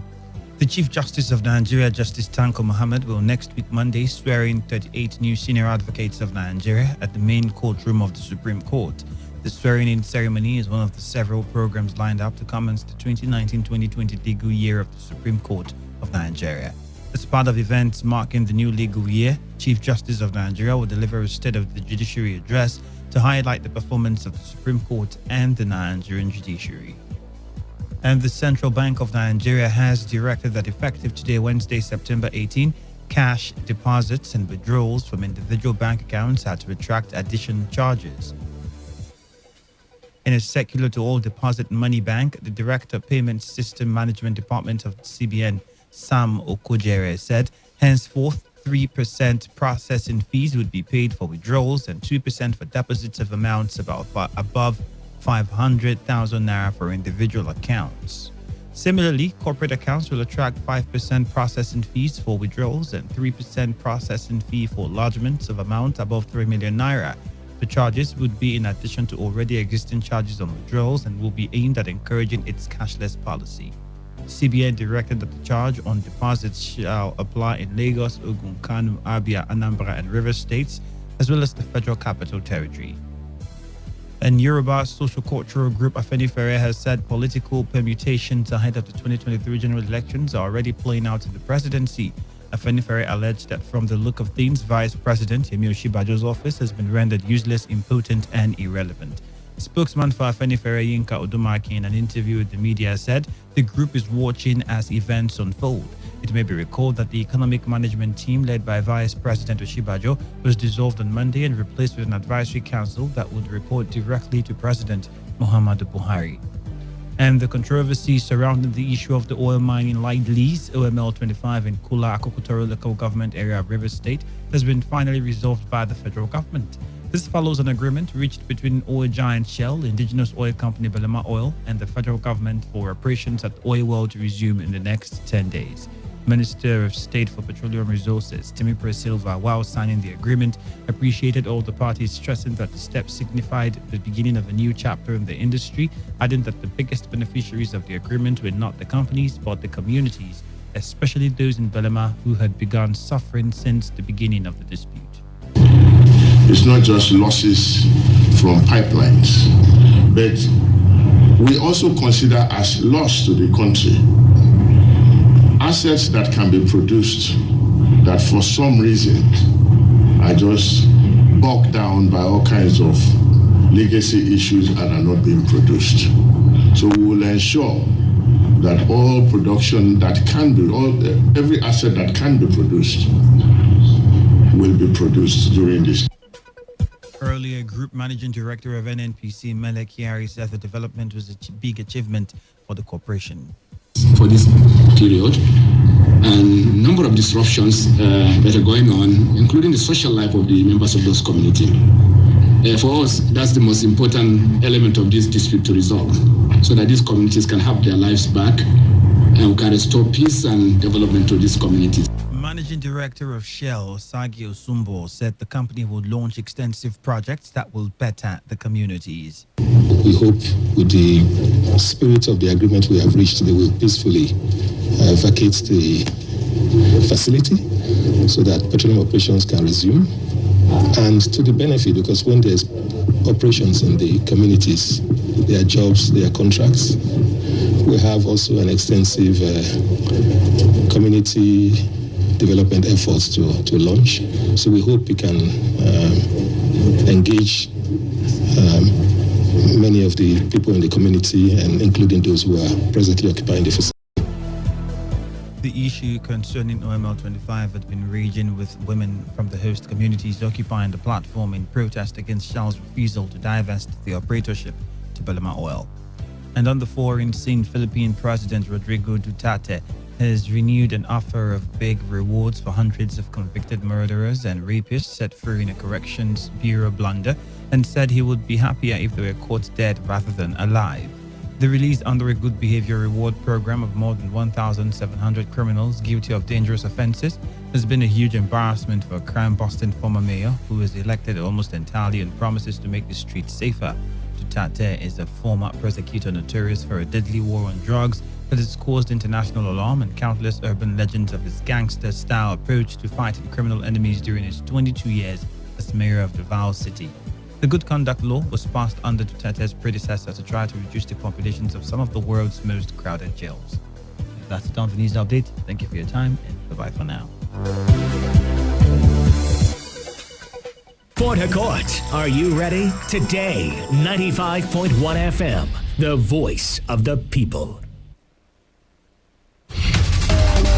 I'm T. Angel calling from Imo State. My name is White calling from Bayelsa. Hello, yes, this is Udwa calling from Akwa Ibom. My name is John calling from Bayelsa. Shamaka calling from Abia. This is Toya calling from Bayelsa. I'm Divine calling from Port Harcourt. With over 8 million listeners glued to this dial, why not take advantage and showcase your product and services to the world with rates that wouldn't break your back? Visit us at number 1 Today FM Drive off East West Road, Rumekini, Port Harcourt, or our city office, 21 Orobon Crescent, GRA Phase 2, Port Harcourt. Give us a call today on 0803 35 57 986 or 0810 128 2937. We are your number 1 talk radio station. Today, 95.1 FM, voice of the people. Y'all know me out there. I go by the name of Lupe. That's right, man.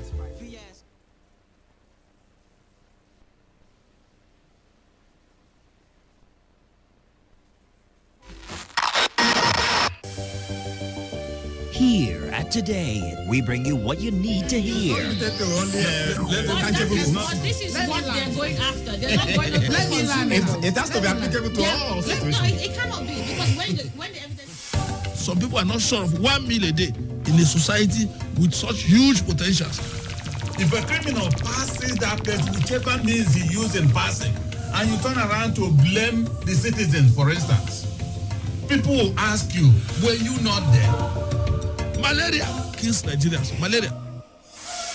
News. This is the World News. I am Annie Abdul Salam. In the headlines, Federal Executive Sports and entertainment. My name is Chubogu Najib. Straight up to football on the show. This is Today.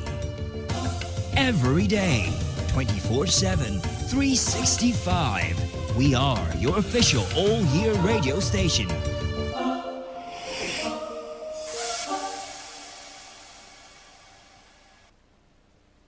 For all your adverts, announcements, jingles, church messages, you can trust Today FM production team. We deliver nothing but quality production. Hit us up on these numbers: 0803-534-6531 or 0803-209-5049. 0803-209-5049. Everything we touch, we give it a voice.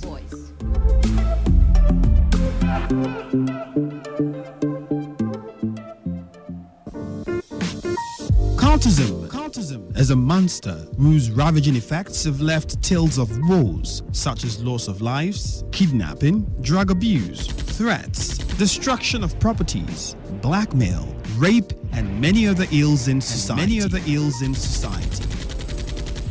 In our society today, poor parental training, peer pressure, poverty, quest for power and social identity are the leading factors that contributes to youths indulging in this act.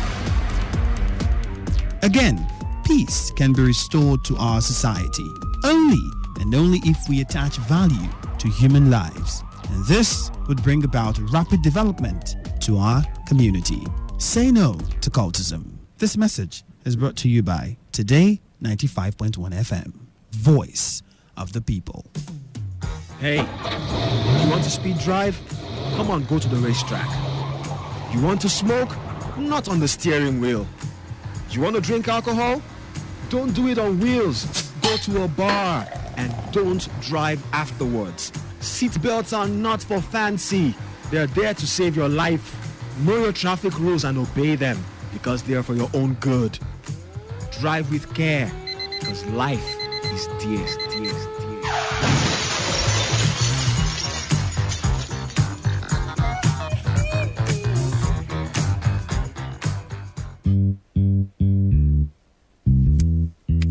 All stands, greet. Good morning, sir.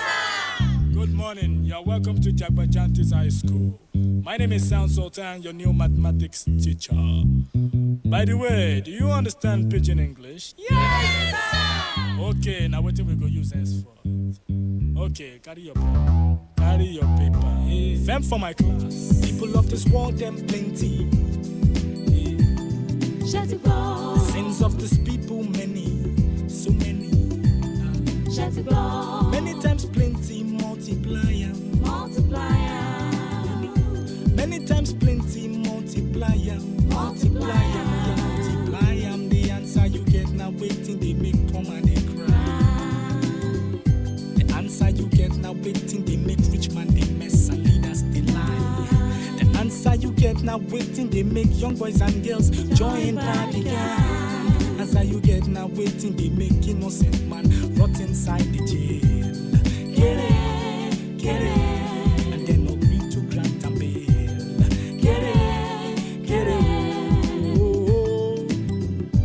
Everybody, oh yeah, join Jagbajantis, make we solve mathematics. We did our continent, so Oyinbo say about mass, we go use take solve mathematics. So follow Jagbajantis. So ya carry by be for brotherhood.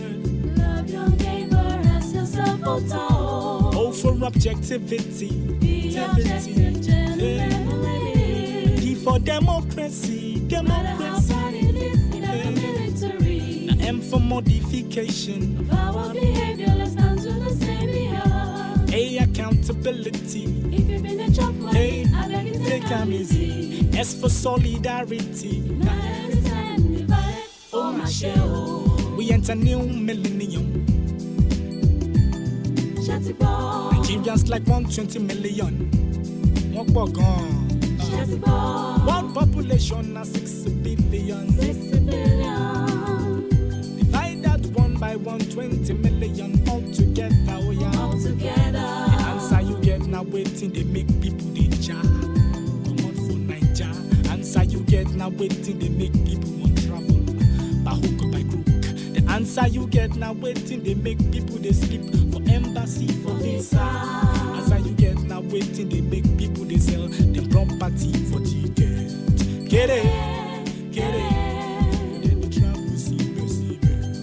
Get it. Oh, hey. Everybody, oh yeah, join Jagbajantis, we solve mathematics. We did our continent, so Oyinbo say about mass, we go use take solve mathematics. So follow Jagbajantis. So ya carry by be for brotherhood. Love your neighbor as yourself, oh for objectivity. Be objective, gentlemen, ladies. Be for democracy. No matter how bad it is, in the military. M for modification of our behavior, let's stand to the same behalf. A, accountability.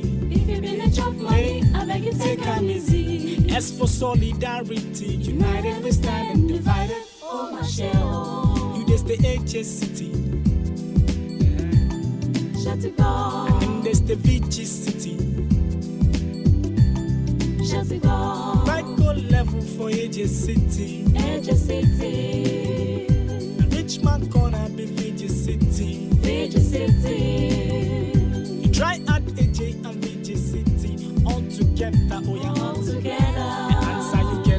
waiting, they make rich man oppress and then suppress. The answer you get now waiting, they make poor man depress, but then aggress. The answer you get now waiting, they make poor man they try to keep up with the Joneses. Answer you get now waiting, they make poor man begin, they try to prove a limit. Get it, never get money then they finish. Get it, oh, yeah.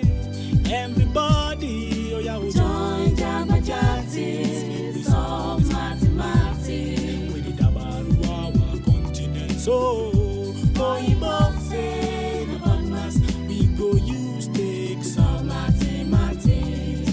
So follow Jama Jantis, so ya can revive. Situation in this nation, disposition, our condition, unexplainable pain in our hearts, not to mention brothers killing brothers, full of patience, salvation, resolutions are made, but always made with lack of vision. Imperfection is the order as we keep seeking solutions. God can solve this mathematical equation.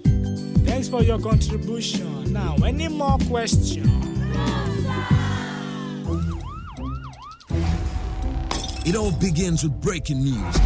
Now, make no mistake, this is a difficult mission, and it will remain difficult for some time.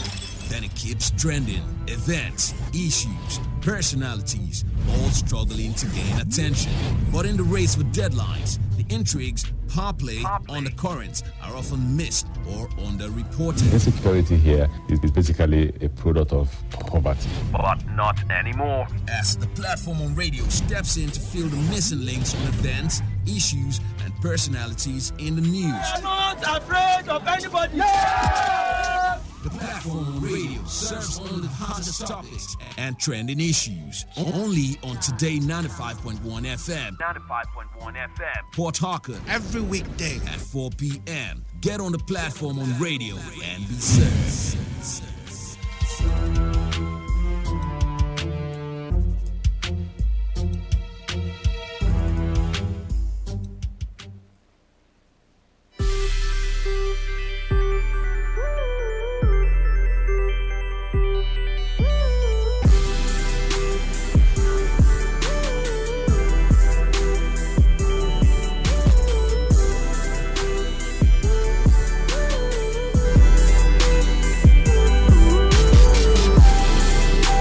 We are saying that a thorough, unbiased, and speedy investigation by the police should be looked into in all the killings. That's the first one. We said a public apology should be made by the police regarding the statement they made. They said that all the women that are being killed are prostitutes. And we are saying that police should render a public apology. We're also saying that as mandatory that all hotels should have CCTV cameras. Daughters, as his mothers, as his wives, as his sisters, as his children. And we believe that if this does not stop, it can spread. If it doesn't stop now, it will spread. Today it is one woman, two women. It could be any of our daughters, it could be any of our siblings. We trust that government will do what it wants.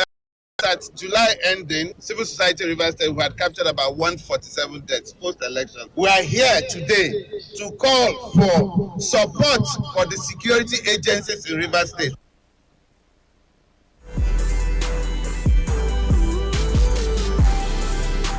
Those are protesters asking the police and Governor Wike to end killing of women in hotels in Rivers State. 20 minutes past 4. And you're welcome to another edition of the platform on radio on your premium talk station, Today 95.1 FM. I am Ifeemi Andrew, and I have Wilson with me in the studio as well. And they'll be giving you insight into some news reports making the rounds. The platform on radio is a program where we come to dissect trending issues with correspondent reports. And we have our correspondents out there sourcing reports from the field. And on this program, we take their reports and we also get them to give us more details. Perhaps you get to hear what is not entirely in the news. For today on the menu, quite interesting topics we have. Hundreds of protesters demand sincere action from Rivers State and security officials over killing of women in hotels in Port Harcourt. Also, we don't have witnesses to present. INEC tells Rivers State Governorship Tribunal. Riwama advises Rivers people to heed warning by Nigeria Hydrological Services Agency. Well, Let's get on to the details. We'll start off with the protest today. Some women have called on all relevant authorities to act on the strange killing of young women in cheap hotels in Port Harcourt, River State. The women were all clad in black, and they made the demand during a protest against the persistent killing of young ladies in the state. Leader of the protesters, Rita Marley, demanded an apology from the police for allegedly describing murdered victims of the serial killer as prostitutes, while others, including Ibim Seminitari and Eugene Abels, said government must be sincere about ending insecurity in the state. We are saying that a thorough, unbiased, and speedy investigation by the police should be looked into in all the killings. That's the first one. We said a public apology should be made by the police regarding the statement they made. They said that all the women that are being killed are prostitutes. And we are saying that police should render a public apology. We're also saying that as mandatory that all hotels should have CCTV cameras. As his mothers, as his wives, as his sisters, as his children. And we believe that if this does not stop, it can spread. If it doesn't stop now, it will spread. Today it is one woman, two women. It could be any of our daughters, it could be any of our siblings. We trust that government will do what it wants. That as at July ending, civil society River State, we had captured about 147 deaths post-election. We are here today to call for support for the security agencies in River State.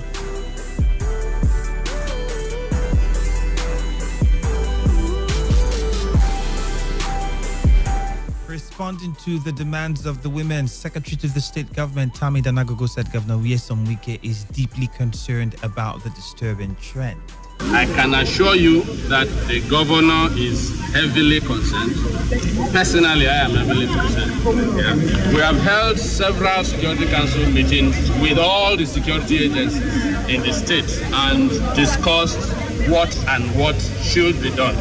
Most of the issues you talked about, like cameras, CCTVs, proper documentations, all that have been taken into consideration. Meanwhile, the Commissioner of Police, River Mustafa Dandaura, announced the arrest of another suspect linked to the murder of young women in the state. CP Dandaura was speaking with protesting women and said that the suspect was arrested while trying to strangle a girl at Inserim Hotel in Port Harcourt. On the demand for an apology from the command, CP Dandaura said his comment about prostitution was misconstrued. For a middle-aged man, so to say, we now ask them what happened. The lady said that he took her and booked that hotel room, and in the night while she was asleep, the man took a towel, wanted to strangulate her. So as she woke up, they started struggling, and she was shouting. That's what drew the attention of the people outside there. So in part, I just finished interviewing the suspect and the victim. This brought the total number of 3 suspects so far arrested. Earlier on, we announced yesterday that 2 were arrested and they are undergoing interrogation. Then this morning, we recorded another one. He's here with us. I just finished interviewing him, and the investigation continues. So we want to assure each and every one of you here that the command will not relent in their effort to see that this cultist group who are going around killing these innocent women are arrested and brought to book.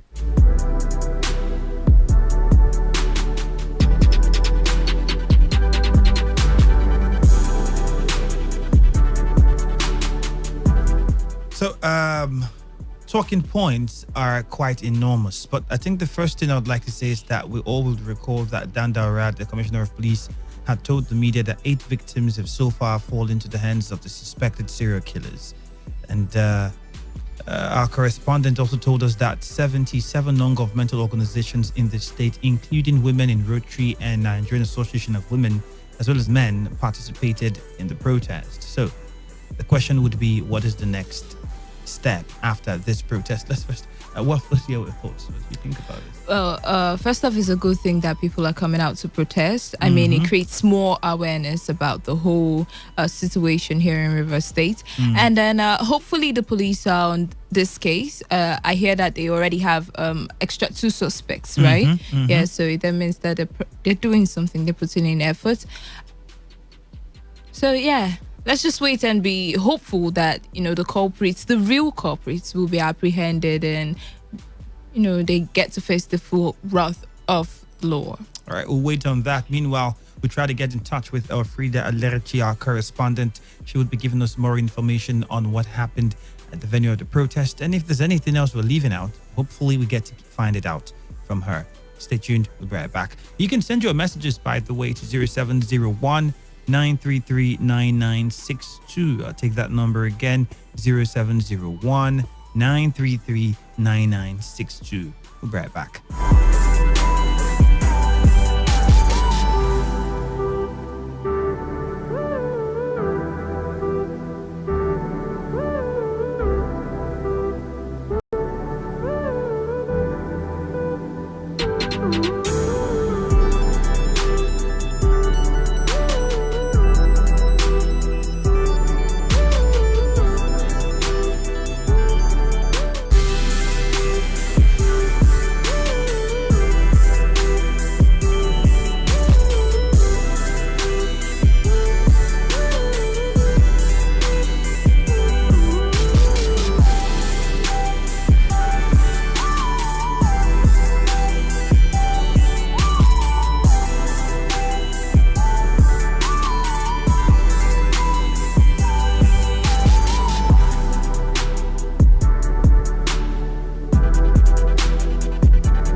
Back up, Elfrida Alerchi, our correspondent, is with us in the studio, and she would be giving us more updates with regards to what happened at the venue of the protest. Yes, Elfrida, good evening.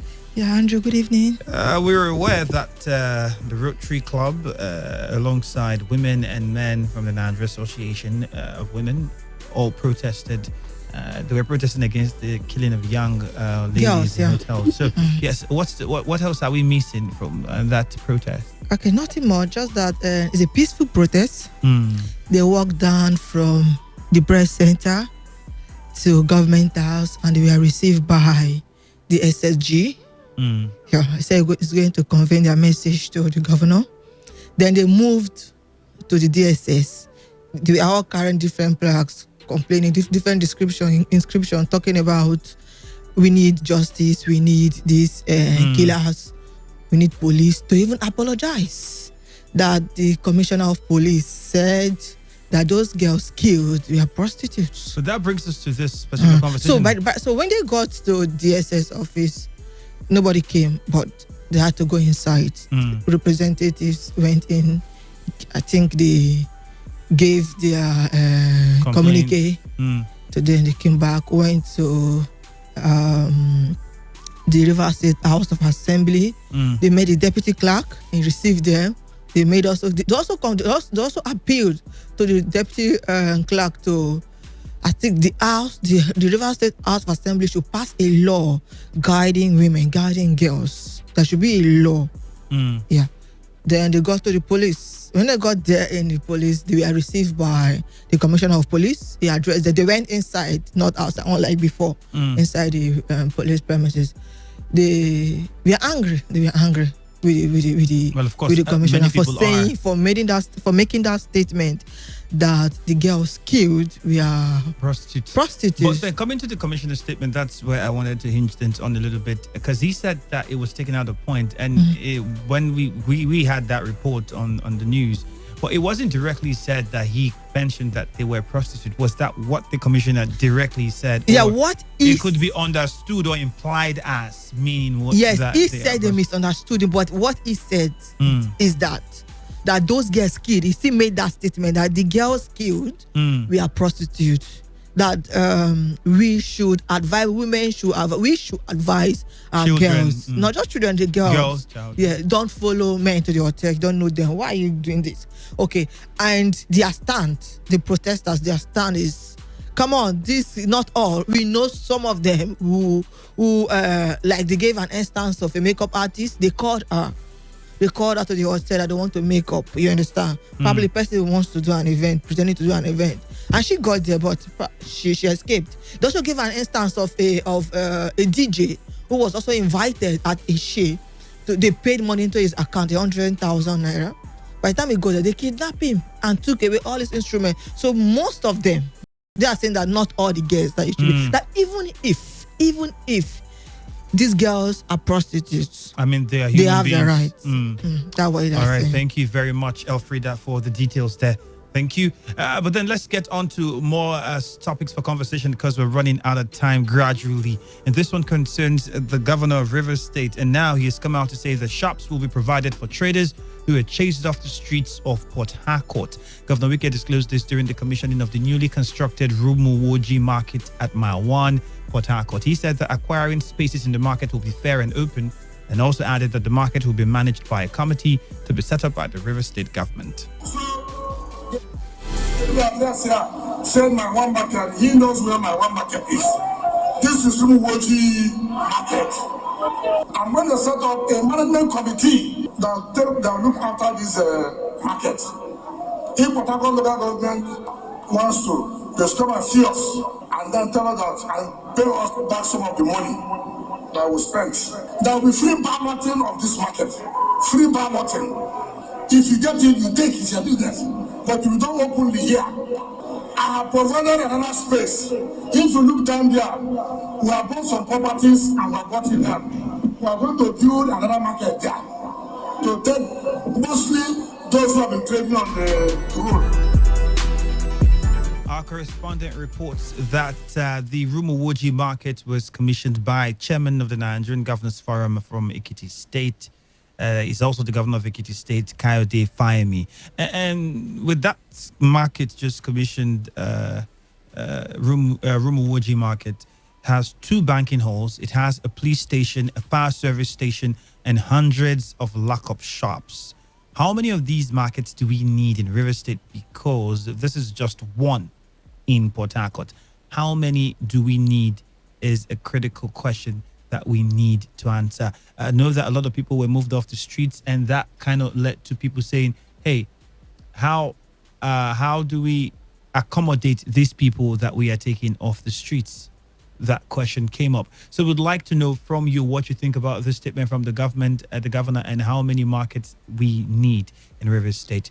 Those are questions that I need to answer. Also, INEC has closed their defense at the Rivers State Governorship Election Petition Tribunal without presenting any witness. They say there's no need to present any, and our correspondent reports that counsel to INEC, Garba Tetengi, who is a senior advocate of Nigeria, informed the court that the commission is satisfied with presentation and will not field any witness. Correspondent Uchendu Ijowo reports that the 3-man panel led by Justice Kingsley Ojiakora John till tomorrow, Thursday, for the governor of Rivers State, Nyesom Wike, to open his defense. So, for those of us who understand what this means, INEC has simply said they don't have any points to prove in their defense of the governorship election year in the state. Does this do any damage to the ongoing matter at the tribunal is a question that should be answered. And Uchendu Ijowo will be standing by to give us more information on that one. Remember, because of the time that we have left, we'll quickly go to the phone lines and get your thoughts quickly before we speak with Uchendu Ijowo. Hello, Today95.1 FM. Good evening. Yeah, this is Pastor Isaiah George. All right, straight to the point. Go ahead, Isaiah, straight to the point. Yes, my brother.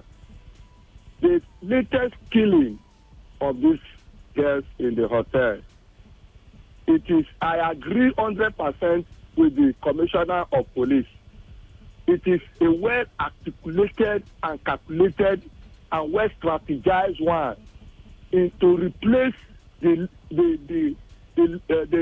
former trend of killings that we have in the street, in at home, where we every now and then killing. This is the way, because Operation Sting has taken over those to prevent those set of killing. Now this is a ritual killing that is being sponsored by high place personalities in society. Because before now we have these girls going, people going, husband and wife decide to go to lodge in hotel, but we don't have this kind of spree killing. But the trend is a very high one. That is why the commissioner of police is coming out, because he saw some things that makes him that there is a sign of cultist activities when the victims are being killed. Thank you very much. You made your point. Thank you. Handkerchief, thank you very much. Isaiah, you made your point. Thank you. Hello, Today 95.1 FM. Good evening. Andrew. Lawson, you're welcome. Why is it that in Rivers State they commit so much crime? Why there so much killing? Well, it's not peculiar to Rivers State. Crime is committed. No. in The many Rivers parts of State the world. one is it's funny. You hear all kinds of things. All manner of things happen there. Now it is killing women in hotel. What will do? I don't know what will do.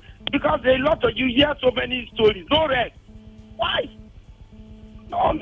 Well, thank God. I was saying it that with CCTV, that's why when somebody say, with CCTV, there is no database. You can thank God the arrest has been made. You understand? And the arrest was made through the CCTV. The footage retrieved from the CCTV with some form of valid identification, you can get anybody. That is just the simple truth. But here we don't do the right thing. Now people are being forced to install CCTV in their hotel. Don't they know that? You understand? They need to put CCTV in their hotel. Don't they know? And then those that are clearing them for businesses, is it that they don't tell them, they don't enforce it? Must we wait for evil things to happen before we do the right thing? Why are we always reactive? We are always simple things that you will just put, and then at the end of the day, but no. Until something will happen, somebody will suffer, somebody will die. That's when you see them doing one thing or the other. Lawson, thank you. Briefly, the Rivers State government, they would have built up all these shops before sending the people away now. Really, if you don't send the people away, now that they are all scattered, and it is now you are not saying, no, you will build shops for them. No, you would have built the shop first, and then before you enforce your law. Thank you. Thank you very much. Hello, Today 95.1 FM. Good evening. Hello. Good evening. Hello. Yeah, good evening, Andrew. Yeah. Yes, my name is Chima, calling from Port Harcourt. All right, Chima, go ahead. Yes, Andrew, let me react to the statement of Commissioner of Police, Dan Daura, regarding the killing. I think people should see that statement as an advice to take precautions, because there's no amount of security that is mounted. You also need self-security within yourself. You understand? You need self-security. Considering the collapse of security architecture that we witness in Nigeria as a whole, not in Rivers State particularly. So you need to be conscious. So people should see that statement for them to take precautions on how they do. Then in as much as you have made that statement shouldn't be an excuse for police not to fetch out the perpetrator of this act and bring them to book, so that the law itself can take its course. So I see that statement as not wrong, but rather it should be a precaution. All right. So that the people will take precaution, our young girls, even our boys. Thank you very much. Thank you very much for your contribution. All right, let's speak with Uchendu Ejowo now and find out the developments at in the court today with regards to the tribunal. Like I told you earlier on, INEC did not present any witness, and tomorrow is when the Rivers State governor is expected to open his defense. And the question now is how INEC's stand would affect the ongoing tribunal. Uchendu, will be giving us details on that one as soon as we are able to get in touch with him. While we try to do that, remember that you can send your contributions using text messages 0701 933 9962. Let's take one more call first before we migrate to another topic for conversation. 0817 0000951 or 0810951091 are the numbers to call. Hello, go ahead. Good evening. Good evening. My name is Prince Andy calling from Windows. All right, Andy, go ahead. Let me quickly commend the effort of the CP and his men, at least for once, for being able to catch one of the suspects. I think we shouldn't stop there too. Let him also make public whatever investigation that found out the matter of the suspect so that other girls can learn lessons, because we are yet to ascertain how and when this penetrated into River State and why these people have succeeded up to 8 and yet they just escape as if it is you just going to the market, buy something free of charge and go.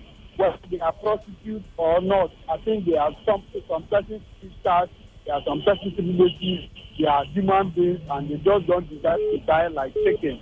I also commend the protesters who have taken their time to go out and pour out how they feel and feel about their fellow human beings. I commend them for that, and I think they should keep the job going on. So there will be peace in the state. It's not known for killings all the time. It's known for better projects and other things. Thank you very much. And moving away from all of that now, this one concerns the sole administrator of Rewama, Felix Obua.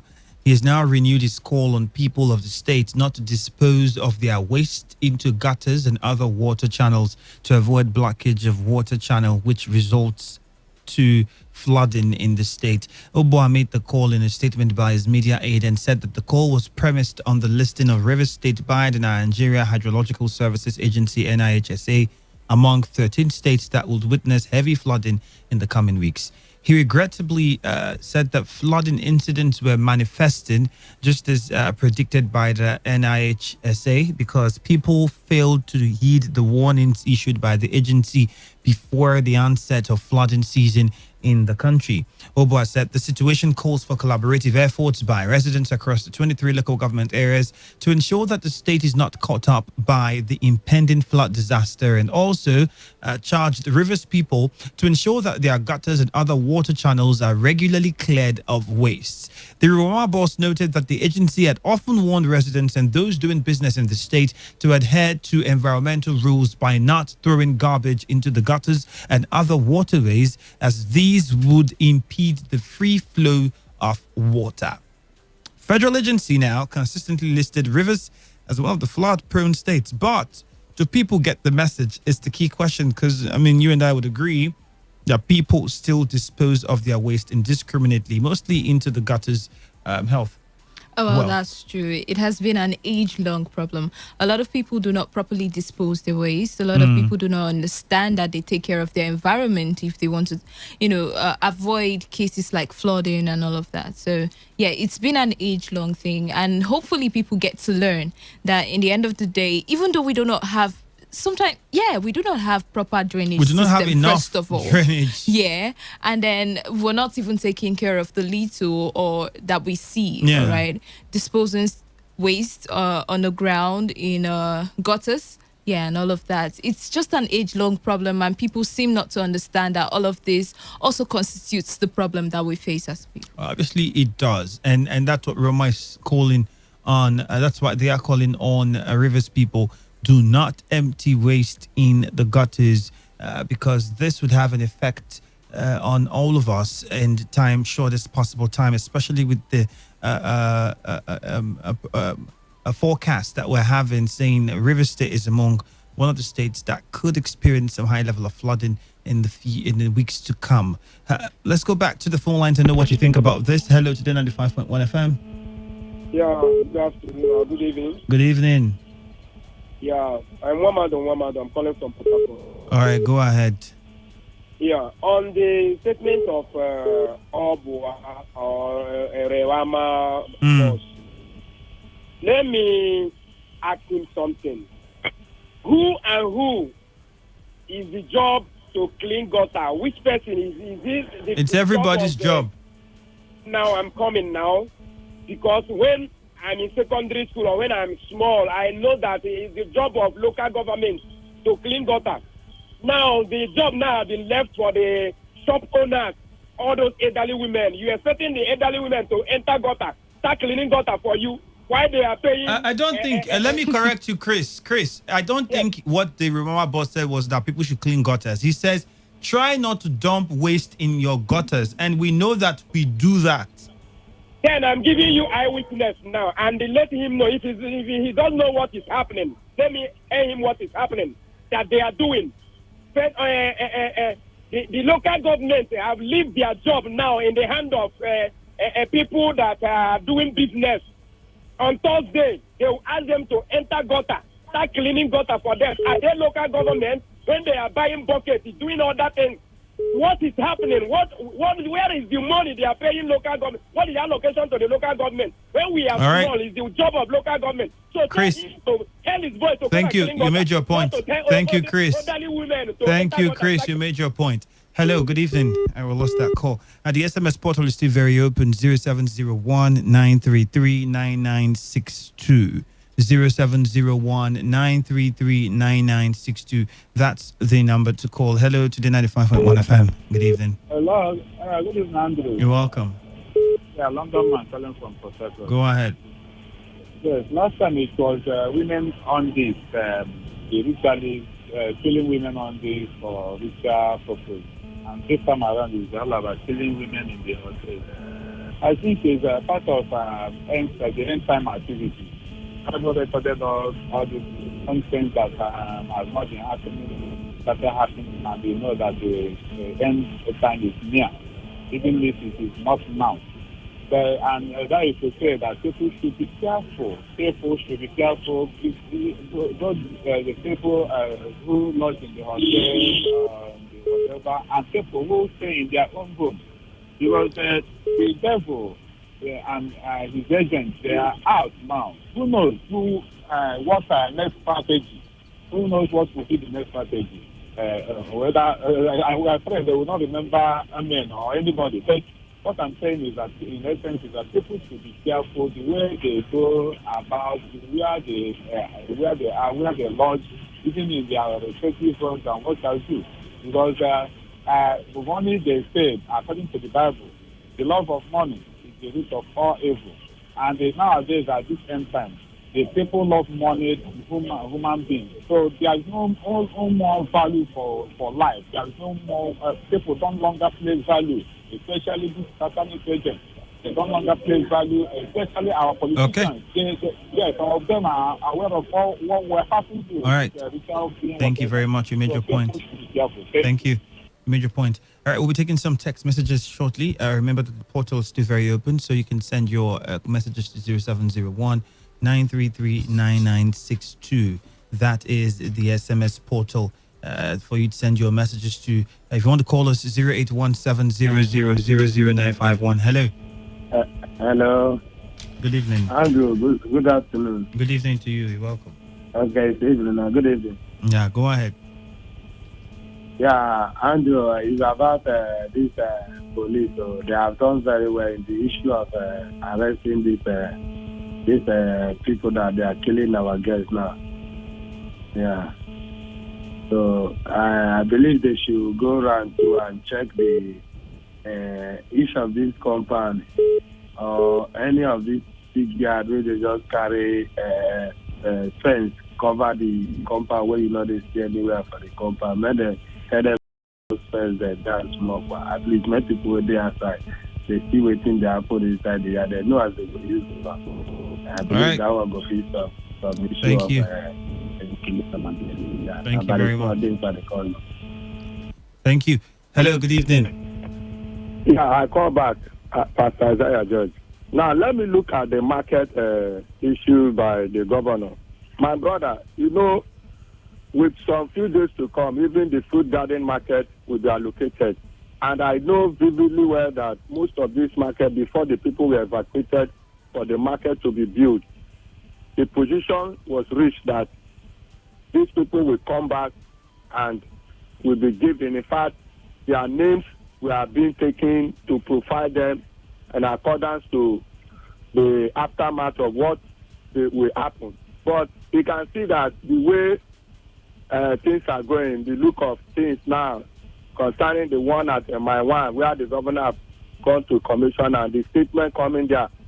It means that this is why most times you see sometimes when you pursue the people on the street and you are saying there is market and the people later come and tell you that they are just saying all these things, you go there, you don't see all these things. My brother, if you ask me, I can tell you for free that what I am sensing is that even after this market trap will be built, the what you told the people before you evacuate them for the market to be built will not be reached, and you see that the people will be displaced, the people will be left to take another step to see how they can feed and take care of themselves. Because why would you now begin to come and tell people that you will later build? And what will be the fate of the people? Will the people wait for you until you come and build? Will they not go and look for what to eat and how to take care of their family? You can see that the government... Thank you very much. You made your point. Thank you. My brother... Isaiah, you already made your point. Let's go to the SMS portal now and take some text messages that we have coming in. All right, so this one says Wike should do well and provide the open markets for the petty traders. Awara has written his name in the political history of Rivers State that he stood for election, lost, went to court and lost. And then hotels should demand ID cards to be deposited with the receptionist until the guest, male or female, checks out. Mr. Low. With regards to that, I think it's some of the things that you do properly checking into a hotel. They get your... some with the national ID card or a driver's license, but they have to have some form of identification to know who you are. If you're a resident there or you're a visitor, but they need to know who you are. These procedures still followed. It's a whole thing altogether that we need to look at. Hello, good evening. Hello. Hello, good evening. All right, we lost that call. Well, 08170000951 and 08109510951 are the numbers to call. Text messages are 0701-933-9962. Hello, good evening. Good evening. You're welcome. We can barely hear you. Can you hear me now? Yes, we can hear you now. Okay, I want to the statement. Your name first, please. Okay. Your name first. Obina. Okay. The Commissioner of Police, Daura. See, I don't like the kind of pattern the man is using. It's just like Nando Mole, who used to come and tell us at the top of the game. If you have arrested somebody, start everything. Let's know who is sending them to commit this atrocity. And the issue of accusing the girls that are prostitutes, even though it's her sister, I don't think she will accuse the person as a prostitute. Because none of them know the identity of the girl. They should not come and mislead people. I see. Do you remember that Ifeanyi Dike? Do you know that we have not heard anything about Ifeanyi Dike again? That's how all these matters just go under the carpet. I think to wake up because a lot of things is going wrong in River State. That the police are just because of this thing, the statement by the governor that they always take the order from above. Please this order so that we be giving them order on ground here. I don't know whether you understand what I'm saying. All right. They will not come until 2 days. You know, these people are terrible. These police people, I hope they're paying them because sometimes they say if you bring money, bring this one. I urge them to stay well. Okay. Thank you very much. But I think what you're saying, you're not really out of place, but the police say that they have caught some people, some suspects. I think it's going to take a process. Investigations will be carried out, questions will be asked, and we might not get all the information from the police that we need for security reasons because they are doing their jobs. You don't expect them to come tell you everything, step by step, but we're definitely going to see whether these persons will go to court and get tried and then face persecution if the need comes. Hello, Today95.1 FM. Good evening. Good afternoon. Good evening to you. You're welcome. I want to talk about the killings. All right. Your name, please, and where you're calling from. The hotel directors does not want your name, please, and where you're calling from. My name is Dan. I'm calling Dan. from Ibiza. All right, Dan, go ahead. The hotel directors does not want to employ qualified security officers to protect life and properties in their hotels. What they do is to go and hire the contract securities who are not trained. Contract security that they can pay 25,000 naira a month instead of employing a qualified security officers that can protect. Security is a professional job. Some people doesn't understand that security is a professional job. They thought the security is on skilled level. No, security is skilled level. So what I want to tell you, the hotel director should employ qualified security officers that will monitor the movement of people in their hotels. That is the remedy of that situation. Thank you. All right. Good evening. Good evening. Yes, you're welcome. What's your name? Yeah, this is original crypto. I'm calling from Port Harcourt. Go ahead. Yeah, on the side of what is happening to the maybe Port Harcourt or the killer people that they arrested suspect, and the thing now that maybe government or River State are asking them or police are asking them to do, confined to provide in a situation where it's what you make out from your business is what you look up to hire people. How can you be running a business? Maybe you are making like 5,000 naira. You are hiring somebody that will 20,000 naira in a day. How can that business move forward? All this thing is not what we need. Even the CCTV camera, not every hotel can afford it to maintain it. Even to run CCTV camera in your house, in your home, it's not talk of this thing to run it, because you have to invest so much money. Some of them there, they can't even afford to pay the sales guy that are working with them. You see one sales guy or two sales guy working in a big hotel because customers are not coming. And then now you impose them on all those things. Customer will restrict. This thing is a hidden something. Yes, not everybody would like to go to a hotel in an open place. So now you are profiling them, tell them to put CCTV camera. You are trying to pursue people from that hotel, that business. Look at how the hotel business will die in River State. You see it now. They will come out and complain that they are not seeing customers. So they should do something where, because of some. Thank you very much. But I do think that your security should be paramount at this point in time. I mean, coming out to say that because of CCTVs, the hotels would probably run out of business. I mean, it's better that you're protected, isn't it? I think the most important thing is your protection, your well-being. All right, if you're going to patronize something, you should see the worth. You should feel comfortable with it. So I don't see what's wrong with it anyway. And I think people also should realize that this is standards. Like if you get to other places, other parts of the world, you should do proper login. You're lodging in a hotel. They get your details. Need to know who you are, what you do. You're coming for business, you're coming for pleasure. Okay, how long you're staying, what are you doing? Those simple information should always taken. If you have a national cameras shouldn't be so much of a big deal. And we have cameras, like CCTV cameras. I get the part where he said to fund it, we don't have adequate power.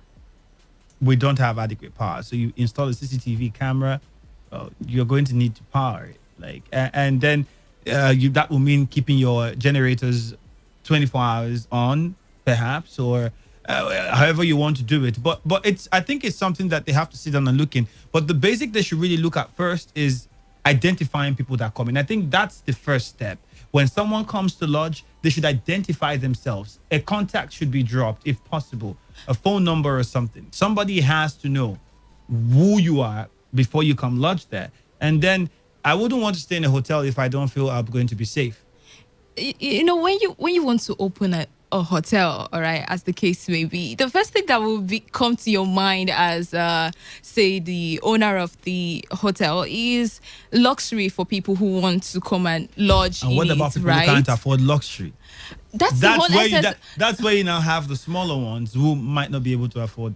CCTV. But like the whole he's saying. essence of lodging in a hotel is to find that luxury that you cannot give yourself at home or something like that. So if that is going to happen, then there must be standard procedures, okay? People should feel safe to leave their homes to, lodge in your hotel. I mean, that's the standard procedure. Right, that's the standard, and that's what you should do, but that's where we wrap things up. At the moment, time is already gone, and the platform was a production of our news department. Victor Zema was in charge of putting this one together. Same time tomorrow, we'll do it again. Wealth Wilson, thank you very much. Thank you, too. I am Andrew. Bits and Pieces is next. This is Today 95.1 FM, Port Harcourt, voice of the people. Every day, every hour, when the big stories break, depend on our news team to bring you the latest. Today 95.1 FM. Good evening and welcome to this edition of Bits and Pieces on your premium talk and news radio, Today 95.1 FM. I am Ifeemi Andrew. We bring you a report from Kano State, which says the police have arrested one Habibu Ibrahim for allegedly killing his father. Report said the 35-year-old man stabbed his 80-year-old father to death and went into hiding shortly after committing the crime to evade arrest. The 80-year-old man was severely stabbed by his 35-year-old son at their home in Asada village, Dogowa local government area of the state. Police investigation revealed that the suspect was a drug addict, carried out the heinous crime under the influence of hard drugs. And in Ogun State, the police have arrested at least 3 self-acclaimed Islamic clerics who specialize in defrauding unsuspecting members of the public in Abeokuta, the state capital. The suspects were also accused of having unlawful carnal knowledge of their female victims. Reports said the suspects were arrested following a report by one of their female victims who reported that she had been duped of the sum of 70,000 naira by the suspects, while one of them also forcefully had carnal knowledge of her against her wish. The complainant was said to be on marketing assignment when she came across the suspects, who claimed to be Islamic clerics and indicated interest in purchasing large expanse of land, which they claimed was to be used for construction of their mosque. Upon interrogation, the suspects confessed to being fraudsters, adding that it had been the source of their livelihood. And in Osun State, a magistrate's court is reported to have ordered the remand of a 24-year-old identified as Bello Damilare in prison custody over alleged murder. While in court, the prosecuting officer, Inspector Sunday Asanyi Tuyi, said the